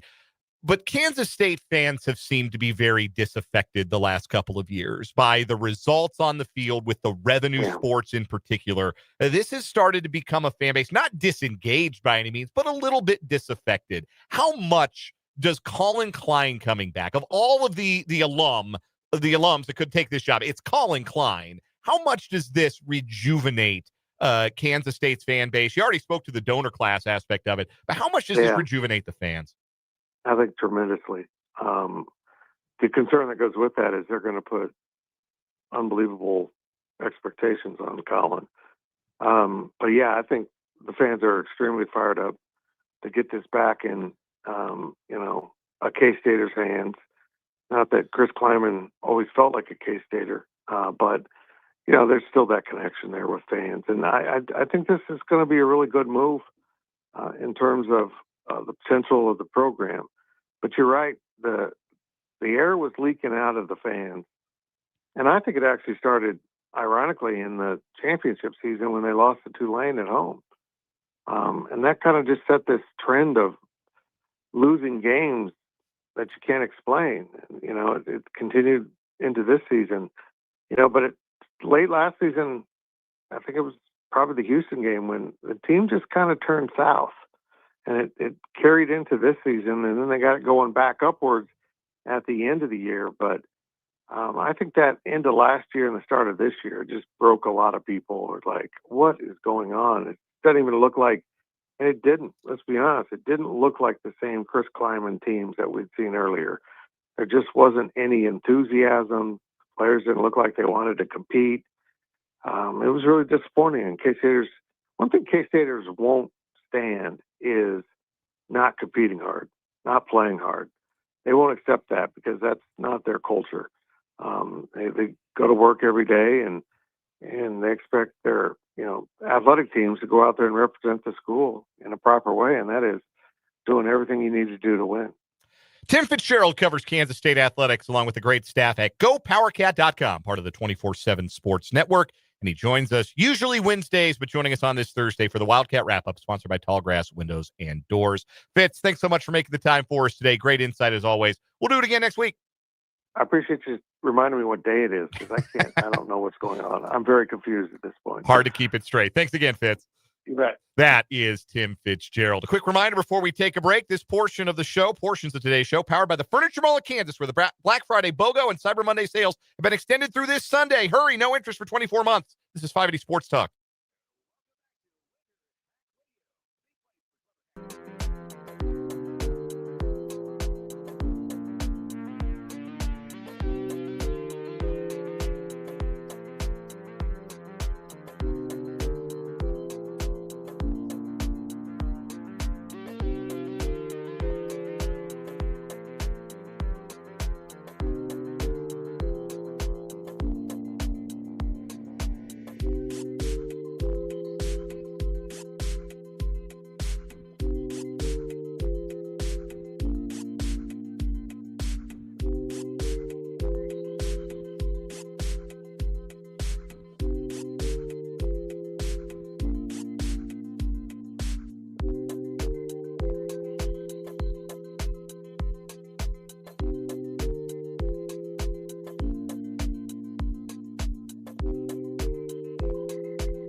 Let's get it. Third and final hour of 580 Sports Talk on this Thursday afternoon. Thanks so much for being with us on the Sports Voice of Kansas, 580 WIBW, FM 104.9, online at 580WIBW.com, and live on our video streaming channels.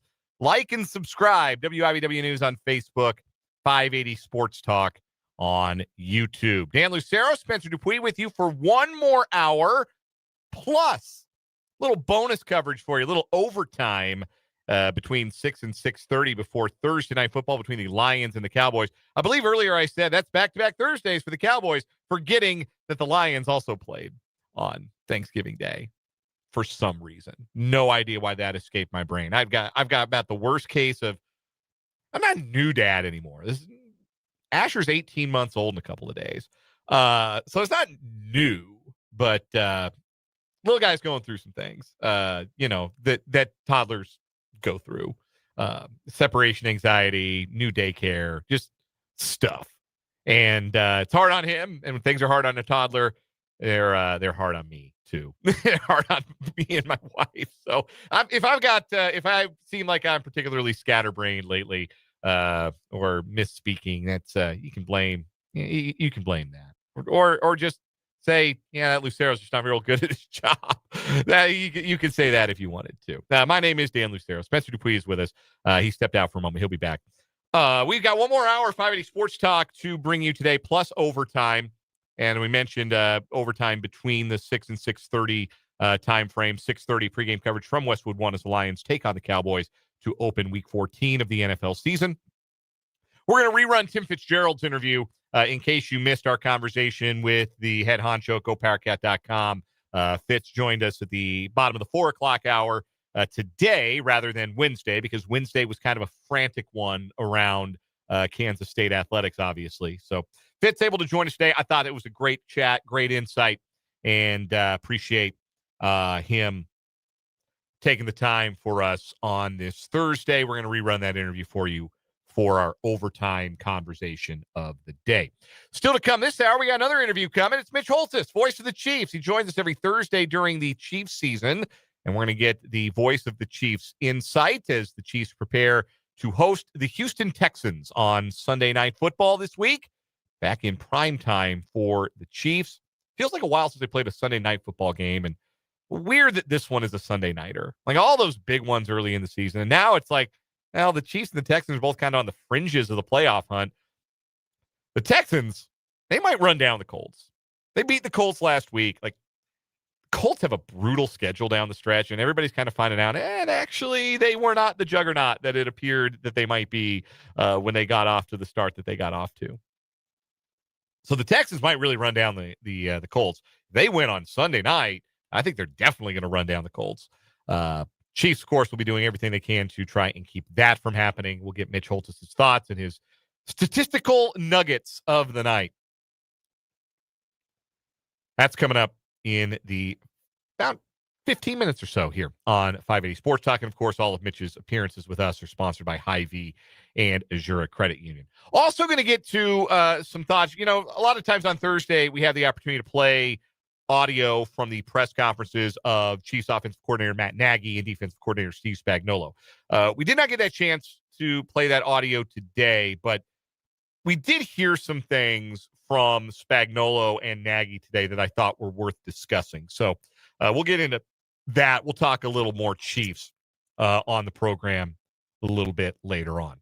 But we got headlines coming up to start this hour, and we want to hear from you. 785-272-9429 is the text line. That is 785-272-9429. You can also reach us in the live chat on our YouTube stream, 580 Sports Talk. If you are watching the program live from 3 to 6 Central, there's a live chat. If you're logged in, you can say hello, interact with your fellow listeners, interact with your hosts as we go along here on the program. Appreciate everybody who's been in on the chat today. And feel free to hop on in and interact here in the final hour of this show. We're going to start our headlines. Where should we start our headlines today? A lot of places we could start headlines. Let's start with the all Big 12 team, shall we? All Big 12 football honors were announced today, in case these slid under your radar. The coach of the year, nobody surprised, BYU's Kalani Sitake. I guess maybe if you were in Lubbock, you were a little surprised. You might have thought it should have gone to Joey McGuire. But I think expectations were higher at Tech than they were at BYU this year. And Sitake at BYU humming again, got him into the conference championship game. So Kalani Sitake is the conference's Chuck Ninus coach of the year. Offensive player of the year, BYU running back LJ Martin. Defensive player of the year, Jacob Rodriguez, the Texas Tech linebacker. I don't know how closely y'all have been following Texas Tech's season after they beat KU and K-State in consecutive weeks. Tech's trying to get Jacob Rodriguez into Heisman consideration. They're giving him carries at the 1-yard line, letting him score touchdowns so they can say, hey, he's a two-way player. He's not. Not really. Not in any serious way is Jacob Rodriguez actually a two-way player. But you know what? I admire it. It's the kind of thing you do on a video game, right? It's the kind of thing, I got to juice my guy's stats so he wins the Heisman on my college football dynasty. I'm 7 years into mine. I haven't had anybody close to win a Heisman. But that's what you do on a video game, right? Like when I was a kid, man, I'm gonna give my running back 50 touchdowns and he's gonna win the Heisman. The Texas Tech's doing that in real life. They're trying to juice Jacob Rodriguez's numbers so you can go get a Heisman trophy. It's not gonna work, but I admire the effort. He's the defensive player of the year in the Big 12. And I think deservedly so. If it didn't go to him, it should have gone to David Bailey. Voters split the baby. They gave David Bailey Defensive Newcomer of the Year. Offensive Newcomer of the Year is going to be Devin Dampier, the quarterback at Utah. Dampier was the preseason Newcomer of the Year, and I said at the time I would have voted for David Bailey instead, but they both got Newcomer of the Year at the end. Offensive Freshman of the Year, BYU quarterback Bear Bachmeier. Defensive Freshman of the Year, Oklahoma State defensive lineman Wendell Gregory. Special Teams Player of the Year, Baylor punter Palmer Williams. Offensive Lineman of the Year, Utah offensive tackle Spencer Fano. Defensive Lineman of the Year, again, David Bailey. Sawyer Robertson, Baylor quarterback, is the Scholar Athlete of the Year. As for local ties, KU and K-State each had one first-team all-conference performer. For K-State, senior center Sam Hecht out of Shawnee, Kansas, and Mill Valley High School, first team after being a second-team selection last year. KU's Emmanuel Henderson was the first-team return man, the senior out of Hartford, Alabama. K-State junior offensive tackle John Pastore was a second-team all-conference pick, the junior out of Erie, Colorado. Austin Romaine, Kansas State's middle linebacker, despite missing the last 3 games due to injury, was a second-team all-league pick for the second consecutive year, junior out of Hillsboro, Missouri. The third team, I don't remember there being a third team before, if I can be honest. I don't believe that there was ever a third team. But you know what? There are 16 teams in this league. I'm okay with honoring 3 teams worth of guys instead of having 30 guys get honorable mention. I'm okay with there being a third team. Really, I am. Joe Jackson of Kansas State, third-team all-league running back, the sophomore out of Haines City, Florida, with his strong finish to the year. Also third team on offense, K-State junior receiver Jace Brown out of Fort Walton Beach, Florida, and Emmanuel Henderson from KU as a wide receiver. And KU punter Finn Lappin, the third-team all-league punter, the redshirt senior from Melbourne, Australia. As far as honorable mentions for Kansas, it was Emmanuel Henderson Jr. getting some support for Offensive Newcomer of the Year. Also, the all-conference honorable mentions for KU, Kobe Baines, Enrique Cruz, and Bryce Foster on the offensive line. Running back Daniel Highshaw, tight end Bowden Gruen, defensive lineman Leroy Harris, linebackers Bengali Kamara and Trey Lathan. For K-State, Sam Hecht got some votes for Offensive Lineman of the Year. Also receiving honorable mentions were wide receiver Jerron Tibbs, tight end Garrett Oakley, defensive lineman Damon Ilalio and Cody Stufflebean and Chidi Obiizor, and defensive backs VJ Payne and Zayshawn Rich. So those are your Big 12 honors. I mentioned Jacob Rodriguez. They're trying to get him the Heisman at Texas Tech. And like I said, I admire the effort. And I don't think it's going to work, but I admire the effort. We had a text from the 785 saying there's been no standout at quarterback for Heisman this year, so why not? I would beg to differ. There has been a standout quarterback. His name is Diego Pavia. That would be my vote. I don't get a Heisman vote. I got to figure out how to get a Heisman vote. There are a lot of people in media that get Heisman votes, and I feel like I've been doing this long enough. I cover enough college football. I should get a Heisman vote. Don't you agree? Shouldn't I get a Heisman vote? If I got a Heisman vote this year, it would go to Diego Pavia at Vanderbilt. I'd give it to him or Fernando Mendoza at Indiana's been really good. Julian Sain at Ohio State's been really good, even though that's kind of a plug-and-play gig with all those stud wide receivers. That's probably selling Sain short because his numbers are excellent. Ty Simpson at Alabama was really good this year. So I would push back against the idea that there hasn't been a standout quarterback this year. And, of course, that's Heisman goes to the quarterbacks, right? Unless there's, unless there's a star running back, which you don't see much of those anymore, or the weird COVID year when Devontae Smith got it, the wide receiver from Alabama. So it's going to a quarterback. I would vote for Pavia. I think it's going to either Simpson or Mendoza. I think it's definitely going to Mendoza if Indiana beats Ohio State in the Big Ten championship game. Text from 913 says they'd vote for me for the Heisman. That's kind of you. I just want to vote. I don't want to.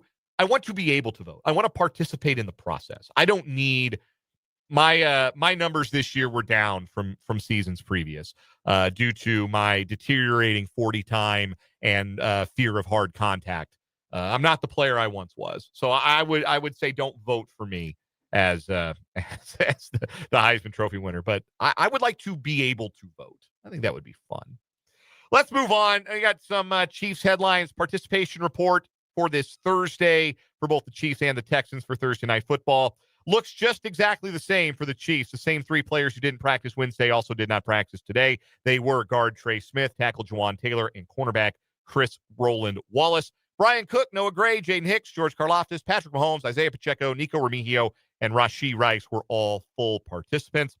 Houston today placed defensive tackle Tim Settle on the IR. So not only did he not practice today, he's not going to play, and maybe not for the rest of the year. It's a big loss for the interior defensive line for the Texans. So he is already naturally out for Sunday. Also not practicing, linebacker Jamal Hill, cornerback Kamari Lassiter, and safety Jalen Reed. They were all DNPs for a second consecutive day. Upgrades for Will Anderson, Danico Autry, Trent Brown, and Woody Marks, all of whom are starters for Houston. They all didn't practice Wednesday. They were limited today, so maybe trending towards Sunday night availability. Azeez Al-Shaair also trending in that direction. The linebacker was limited on Wednesday. He was a full participant today for the Texans. Other Chiefs news, Travis Kelce is once again the Chiefs winner of the Walter Payton Man of the Year award. Each team submits a Man of the Year candidate for the Walter Payton Man of the Year award. And this year, once again, it is Travis Kelce for his work in the community, the 87 and Running Foundation. Travis Kelce has previously been the team's Walter Payton Man of the Year honoree. I'm trying to find what years he was so honored. But he is this year's Chief honoree, and I'm trying to find that information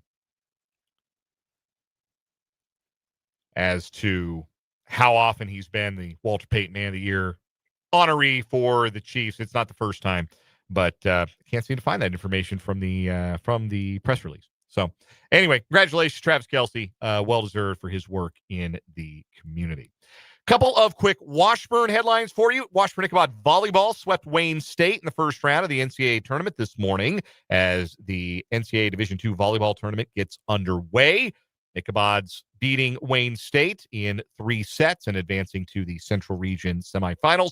Washburn basketball is in action tonight. In fact, Brendan Rosinski has started pregame coverage over on Country 106.9, your home for the Ichabods. It's MIAA opening night at Lee Arena. Washburn's men and women playing host to the Lopers of Nebraska Kearney. Women tip off at 5:30 and the men to follow. Kansas State athletic headlines obviously have been floating around. We've been talking about them for the better part of today. The wheels continue to be in motion for the hiring of Collin Klein as the next Kansas State head coach. Not official yet, but the Manhattan Mercury first to report that an official announcement and introduction will be made tomorrow. And the anticipation is that Klein will appear at Kansas State's home men's basketball game on Saturday afternoon against Seton Hall. There have also been reports that Kansas State has opted as a team to decline a bowl bid. K-State is bowl eligible with a 6-6 record, 6 wins over FBS teams. But footballscoop.com was first to report that Kansas State has voted as a team to decline the bowl bid. That's not been confirmed by either Kansas State athletics or anybody with a little bit more connection to Kansas State. Tim Fitzgerald could not confirm it when we spoke to him earlier today, but that is the reporting out there. Meanwhile, Kansas State players announcing today that they were entering the transfer portal. Among those entering the portal include a pair of defensive backs who played quite a bit this past year, starting safety Quay Moss and cornerback Amarion Fortenberry. Tight end Braden Lofton also going to the portal for his grad transfer year. There are 4 other K-State players. Maybe it's 5 with Lofton. I don't know if my math is correct. There are other K-State players in the transfer portal. Dylan Edwards counted among that group as well. But those are the most impactful of the players from this previous season who announced today that they would not be returning to Manhattan. That'll do it for 580 Sports Talk headlines. We're going to take a break here on 580 Sports Talk. And when we return, the voice of the Chiefs, Mitch Holthus, will join us here on 580 WIBW.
.525 on 580 Sports Talk. Dan and Spencer with you. In a moment, we'll be joined by Mitch Holthus, the voice of the Kansas City Chiefs.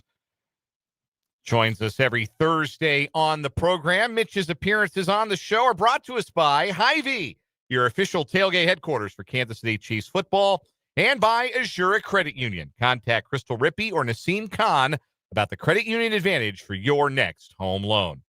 Mitch, it has not been often that this has been the case, but on Thanksgiving, the Kansas City Chiefs lost a game in which Patrick Mahomes was just about otherworldly. He played a super game. He threw for 4 touchdowns. And typically when he throws for 4 touchdowns and doesn't turn the ball over, the Chiefs have won those games. They did not on Thursday. How much of a concern does that raise in the building? How much did that make Thursday's loss feel maybe a little bit more painful in that locker room, knowing that they had the circumstances lined up to win a game but did not? Well, it's been different stories, different weeks. And all 3 phases have been culpable in the 6 losses. So there have been times the defense has said, hey, like, we've given us a chance to win, let's win it, and the Chiefs didn't seize it. Jacksonville comes to mind. I mean, it's a 99-yard pick 6. That's not on the defense. Red zone giveaway against Denver comes to mind. But in this instance, Pat, and I've got a nugget for you later on that, so remind me to give you one on Pat throwing 4 touchdowns, no picks. But, yeah, this one is where the defense had an opportunity and didn't get it done on 3rd and 7, 3rd and 8, 3rd and 9, 3rd and 10. It was like torture. Like, get them off the field. And Dallas is a good offensive team, but not that good. And then in special teams, I'll take your Mahomes 4 touchdowns and throw in a Matt Araiza punting exhibition of down at the 3 and down at the 4 and down at the 10. You get that, you're normally going to get 3 and maybe 10 points out of those 3 possessions, and the Chiefs got none. So this is one where it was the offense that did it, but hey, what's going on defense?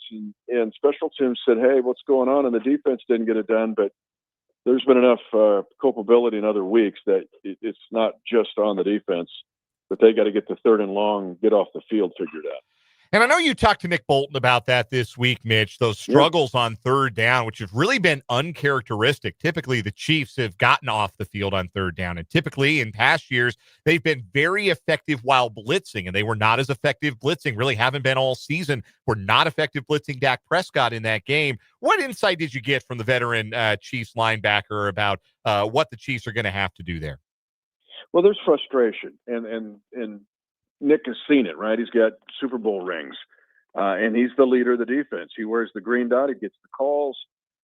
He's got 2 rings, and you can argue that the defense led the charge in those 2, but the Chiefs are 26th in the league in 4th down defense, and a lot of those have been 3rd and long. So I just ask him, point blank, where you at? 3rd and long, and how does it get fixed this week? You're getting opportunities at 3rd and long and a chance to get teams off the field. From here on, starting with the Texan game, how do you get teams off the field on 3rd and long specifically? Yeah, we just got to make sure the rushing and the coverage working together. It's either one of the 2 things. Either the rushing wasn't working well or the coverage wasn't working well. I just got to be in unison, everybody working together, getting the job done, and then making the tackles before the sticks. There's not really no magical formula other than going out there and executing the game plan at a high level, and we should do that this week. Now, that sounds cliche, but just pause for a minute and listen to what he said. It is always going to be a combination of pressure and coverage. And so one or the other has not been there. If they do blitz, then the coverage has struggled, or the blitz is getting home to at least pressure the quarterback, if not sack him. And then there's times the coverage has been there, but there's just no pressure at all. And then tackling. He said tackling at the very end, tackling before they get to the sticks. And so Spags talked about it today publicly too. And then I talked about it privately with him. And then I did an interview with him that you'll hear on your pregame, because you carry our games, that Spags feels responsibility. It's scheme, personnel within that specific scheme and personnel against the other team's scheme and personnel, because that can change what you do. And so it's all of it coming into play. But there was more there than just cliche from Bolt, because he told you it's a package deal. Mitch Holthus is our guest, the voice of the Kansas City Chiefs, joining us courtesy of our friends at Hy-Vee and Azura Credit Union, as he does every Thursday at this time here on 580 Sports Talk. This is kind of a 3-parter, but you wrap one answer into these 3 questions. Brian Cook was injured in that Dallas game, didn't return. Looks like he's on track to play this week. How much did the Chiefs miss his presence? How good has he been in that role for the Chiefs this season? And how much further does he still have to go to get to the point where he's sort of that catalyst on the back end that guys like Tyrann Mathieu and Justin Reid have been for past Chiefs teams.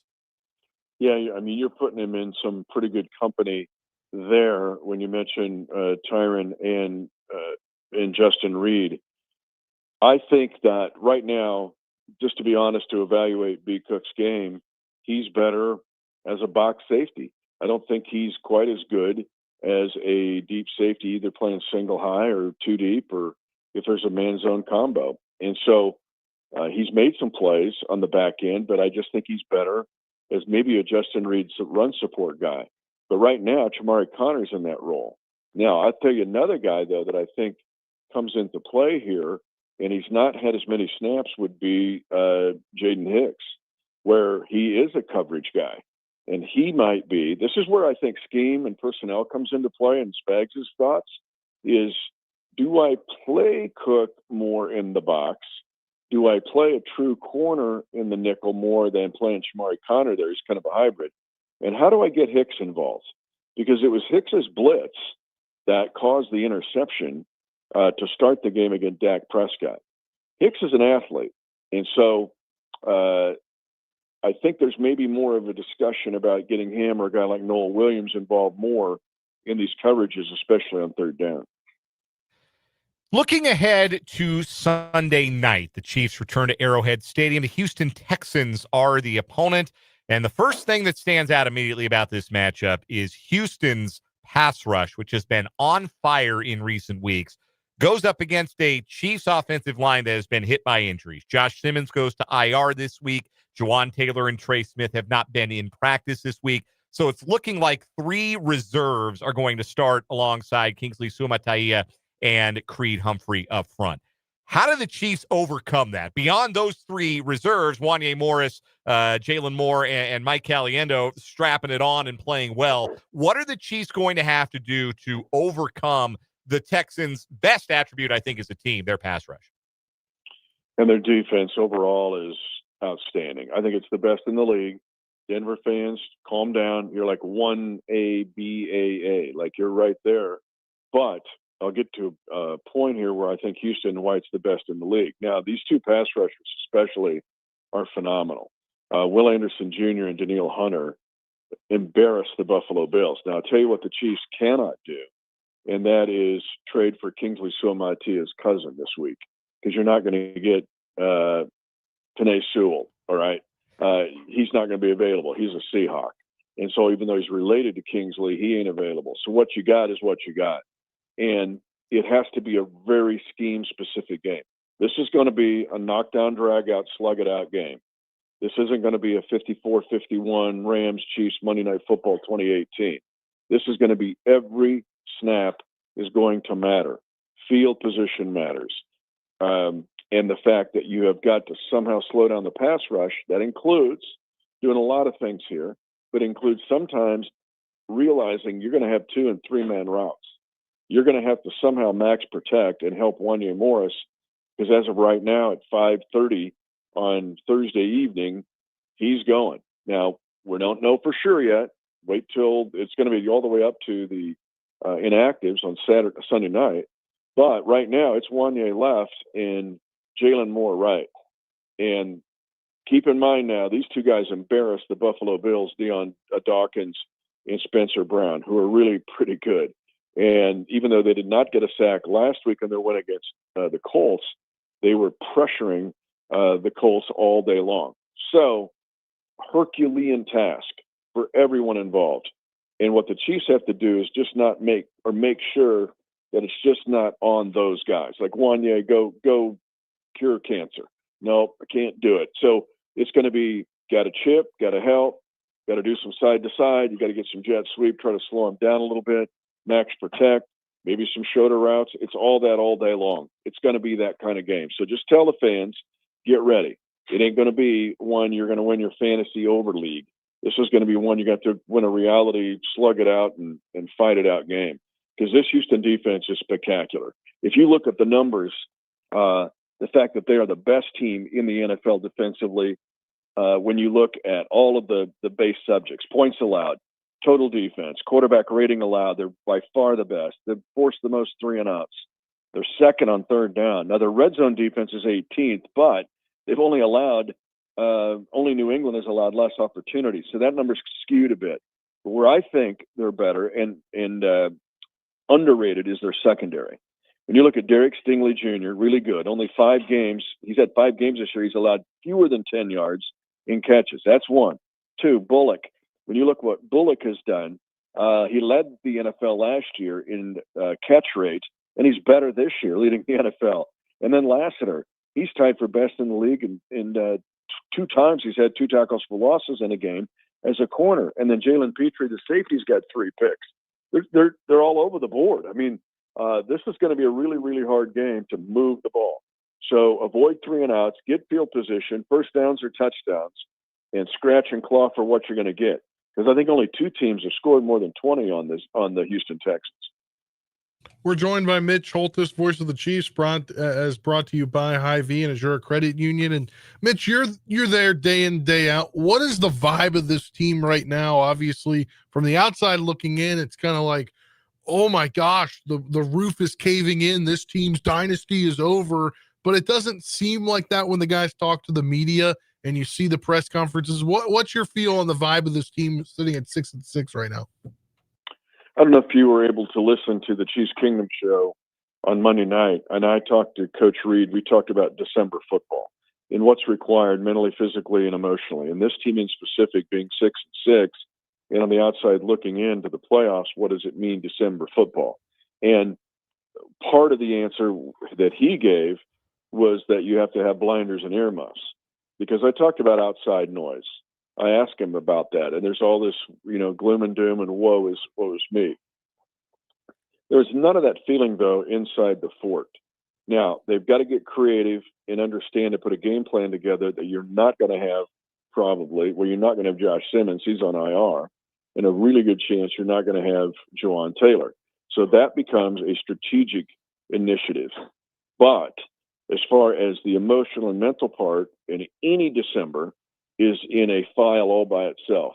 But a December where you're playing for your playoff life for the first time since 2015, then you have got to have the right mentality. But I would tell you, inside the building, to answer your question, that mentality is there. There's too many guys that have played winning football. I put it out on social media, a couple of your nuggets of the night. Andy Reid is 40-12 in December with the Kansas City Chiefs. Patrick Mahomes is 25-6. There have been 5 undefeated Decembers in the 12 years coach has been here prior to this one. Now, that's not saying it'll happen this year, but it might. But these guys, for the most part, walk in the hallways, understand December football and what it takes to win, physically, mentally, and emotionally. All right, Mitch, you promised you had a Patrick Mahomes tidbit for you. I want to circle back to that along with your nuggets of note of the night as we approach this matchup. As we're getting close to must-win territory for the Chiefs as they host the Texans on Sunday night. Yeah, the first one deals with Pat, and he's had 14 times. I want to get this right. I think 13 times. 13 times Patrick Mahomes has had games where he had 4 touchdowns and no interceptions. The question is, what does he do the next game? Well, he's 10-2 in the 11-2 in the 10-2 because he had it 12 previous times. This is the 13th coming up. But in the 13 times he's had 4 TDs, no picks, he's followed it up by winning 10 of the next 12 games. Meaning when he gets hot, he stays hot for the most part. The other stat I'd give you is I'll ask both you guys, when you think of the playoff game last year against Houston, remember we played them twice in a 3-week period. We played them on the 21st of December, and then we played them in the divisional round. What was your general feeling of the playoff game? What did you think of, Kansas City, Houston divisional playoffs, 24 season? What do you think? I think about the Chiefs they didn't dominate necessarily, but it felt like they kind of had control of the game. I remember Travis Kelce had a monster game. It felt like they had decent control of that game. George Karlaftis had a big game too. I remember that about it. I thought, I would say about the same. It was a, one possession game at halftime, but it still felt like they were going to win. The Texans outgained the Chiefs by over 100 yards. The Chiefs did not force a takeaway and still won a playoff game. In the 46 games prior to that game, where the team had been outgained by a playoff opponent by 100 yards and didn't force a takeaway, The team that had the 100-plus yards advantage was 46-0. The Chiefs got a win in the 47th game to go 1-46. So what happened? You guys alluded to it. The Chiefs had 8 sacks in that game, 3 by Karlaftis himself. It tied an all-time Chiefs playoff record. We also forget Leo Chanel blocked a field goal, and Kaimi Fairbairn missed a field goal. And so it was kind of a control feeling to the game. But when you look at it statistically, it was a bit of an anomaly because the Chiefs worked against playoff history to win the contest. This week, it's December football. It's Sunday night December football. Sunday night December football with 2 teams that are fighting, scratching, clawing to get into the postseason. Should be a whale of a football game, and of course, we'll have it right here on 580 WIBW and FM 104.9. 7:22 scheduled kickoff time. That's down to the minute. Mitch Holthus and the crew will have the call on the Chiefs Radio Network, starting with pregame coverage at 6 o'clock on the network. Mitch Holthus joins us every Thursday on our program, thanks to Hy-Vee, your official tailgate headquarters for Kansas City Chiefs football, and by Azure Credit Union, where you can contact Crystal Rippey or Naseem Khan about the credit union advantage for your next home loan. Mitch, enjoy another primetime edition of Kansas City Chiefs football, and we'll talk to you again next week. Thank you, guys. Appreciate it. Appreciate you. That is Mitch Holthus. We'll step aside for a break. When we come back, some thoughts on some interesting comments from Steve Spagnuolo and Matt Nagy earlier today in Kansas City. That's coming up. Some more Chiefs talk on 580 Sports Talk.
.545 on 580 Sports Talk.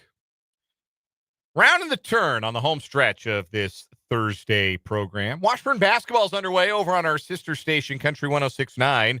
Ichabod women in action against Nebraska Kearney in the MIAA opener for both teams. Men's game will follow at 7:30 tonight. Get out to Lee Arena. See the games. You're going to want to watch these Ichabod teams at some point this season. Make sure you make tracks out to Lee Arena, the new improved Lee Arena, to watch them. But if you can't make it out tonight, Brendan Dworzinski has you covered. Voice of the Ichabods over on Country 106.9. Last check, midway through the first quarter, Washburn with a 6-point lead over UNK in the women's game.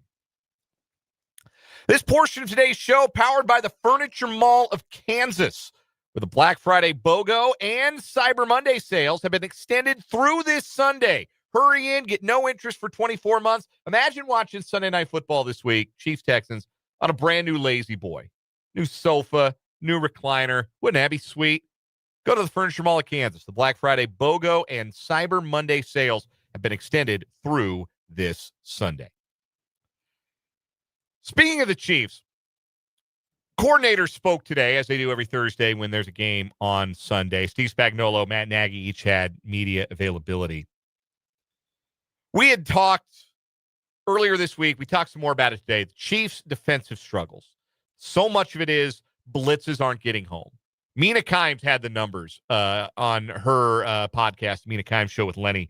Lenny's her dog. You watch the Mina Kimes Show? I'm not. I've always wondered what that, like, I've seen it on social media. Yeah, the Mina Kimes Show featuring Lenny. Lenny is her dog. I thought Lenny was just the guy that was on the show that, like, moderated it. Sometimes Lenny is on the show. The video version of the show, it's the dog, the little dog. Anyway, the Chiefs blitz this year, they are 31st out of 32 teams in yards per play allowed, 28th in pressure rate. They are a bad blitzing team. That is an amazing thing to say about a Steve Spagnuolo team. And Spags was asked about that today, and to paraphrase his remarks, he was asked, do you find that teams are getting better at playing against your blitzes?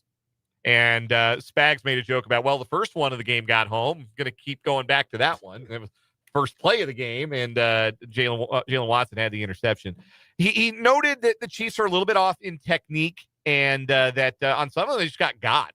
But at the same time, he says it was 9 of 16 on third down or whatever it was. We have to find a way to win 4 of those out of the 9 that we lost, and that changes a lot of things. So it's not every blitz has to get home, but you've got to make an impact when you're going to dial in a blitz. And I think that with the clip we played in the 4 o'clock hour, Mina Kimes and Dominique Fox were talking about it. It's a personnel issue right now because they don't have their best blitzing defensive back right now is Trent McDuffie. Yeah. And he's playing on the outside a lot more this season. You can understand that because they don't have a great option at slot corner. He's their best slot corner, but he's also playing outside more because he's just their best overall corner right now. He's playing outside trying to defend CeeDee Lamb. I would imagine he's going to be trying to defend Nico Collins, who's going to line up on the outside. So I'm going to see a lot of Trent McDuffie in the slot. And the Chiefs don't have defensive backs who are great blitzers. They don't have a L'Jarius Sneed. They don't have a Justin Reid. Shamari Connor's not as good at it. Jalen Watson isn't as good at it. You don't have those guys coming from the outside or coming from that second or even third level of the defense that can make that kind of impact as blitzers. And the linebackers this year, like Drew Tranquil had a couple of good blitzes early in the season, but he's been kind of quiet. Nick Bolton actually is one of the top 10 linebackers in the league when it comes to getting pressures, but he's been quiet in the blitz lately. So it's technique, it's personnel, it's a lot of things. It's your front 4 only demanding 1 blocker. Like you don't need to, we got to double team Jones and we got to double team somebody else. So there's always a free runner. Karlaftis just isn't getting home. And I don't know if that's part of his injury or because he's been playing with a club. Yeah, he's been playing with that cast. So you do wonder how, if that's affecting his punch or his ability to win one-on-one in a way. But that thing is big. It is. It's not I was right next to him at one point in the locker room a couple weeks ago. Yeah. And that thing is like a ball on your hand. Yeah. It's it is. He's been, and he was playing really well early in the season, but since he's been limited with that thumb injury, he has not had the same kind of impact. The good news for the Chiefs is the Texans' offensive line is trash. It's so bad. If they can't get home and rattle C.J. Stroud's cage, they might not be able to pressure any quarterback.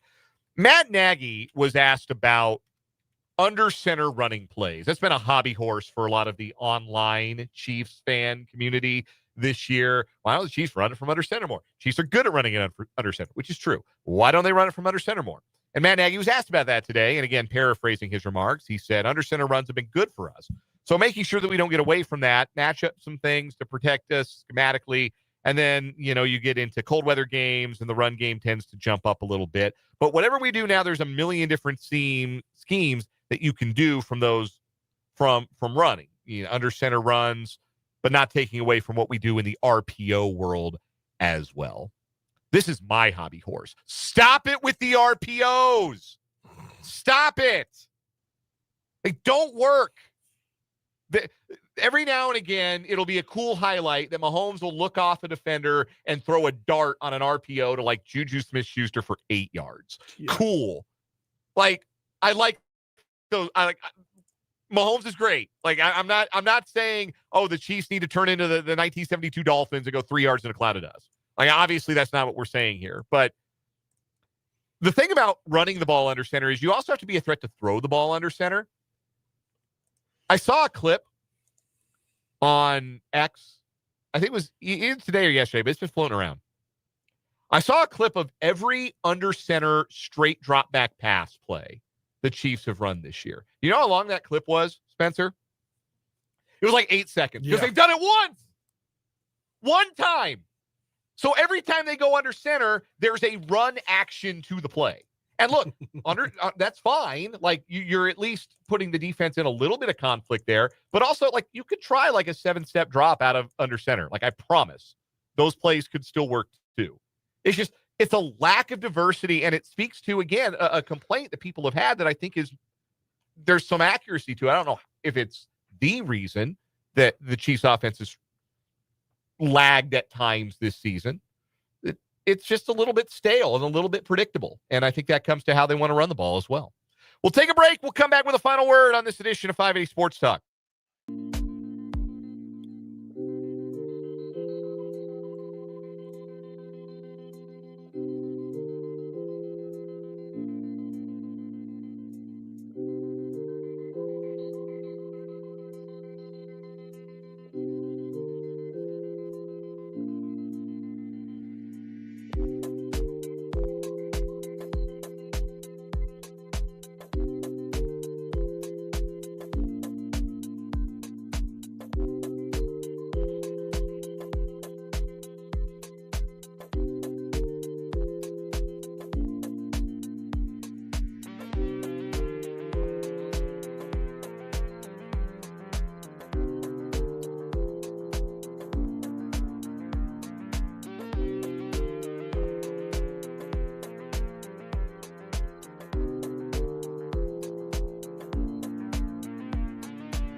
It's final word time on 580 Sports Talk as we wrap up the program. We'll have a little overtime for you before Thursday night football, but wrapping up the regulation portion of the show, Spencer Dupuis, final word. Yeah, I think so we talked yesterday, obviously, everything going down with Chris Klieman retiring, and then, yes, they're going to hire Collin Klein, but no, he hasn't been contacted yet in the presser. Like, let's publicly say we haven't done anything. I don't know if that's a legal thing that maybe Gene Taylor was trying to keep and then joked about not having his phone number. But Fitz said something kind of interesting. He said, if you don't hear by like sometime tomorrow, something happened. And I hope nothing happens. And I hope Collin Klein is the head coach. And for those of you kind of being speculative. No, skeptical. I put those two words together. He's the prodigal son, right? You got to give him the benefit of the doubt, and you can't run the guy out of town, right? You can't do that. No matter what he does, you can't run the guy out of town. If he's indeed the next head coach, I wish him the best of luck, and I think he can do the job.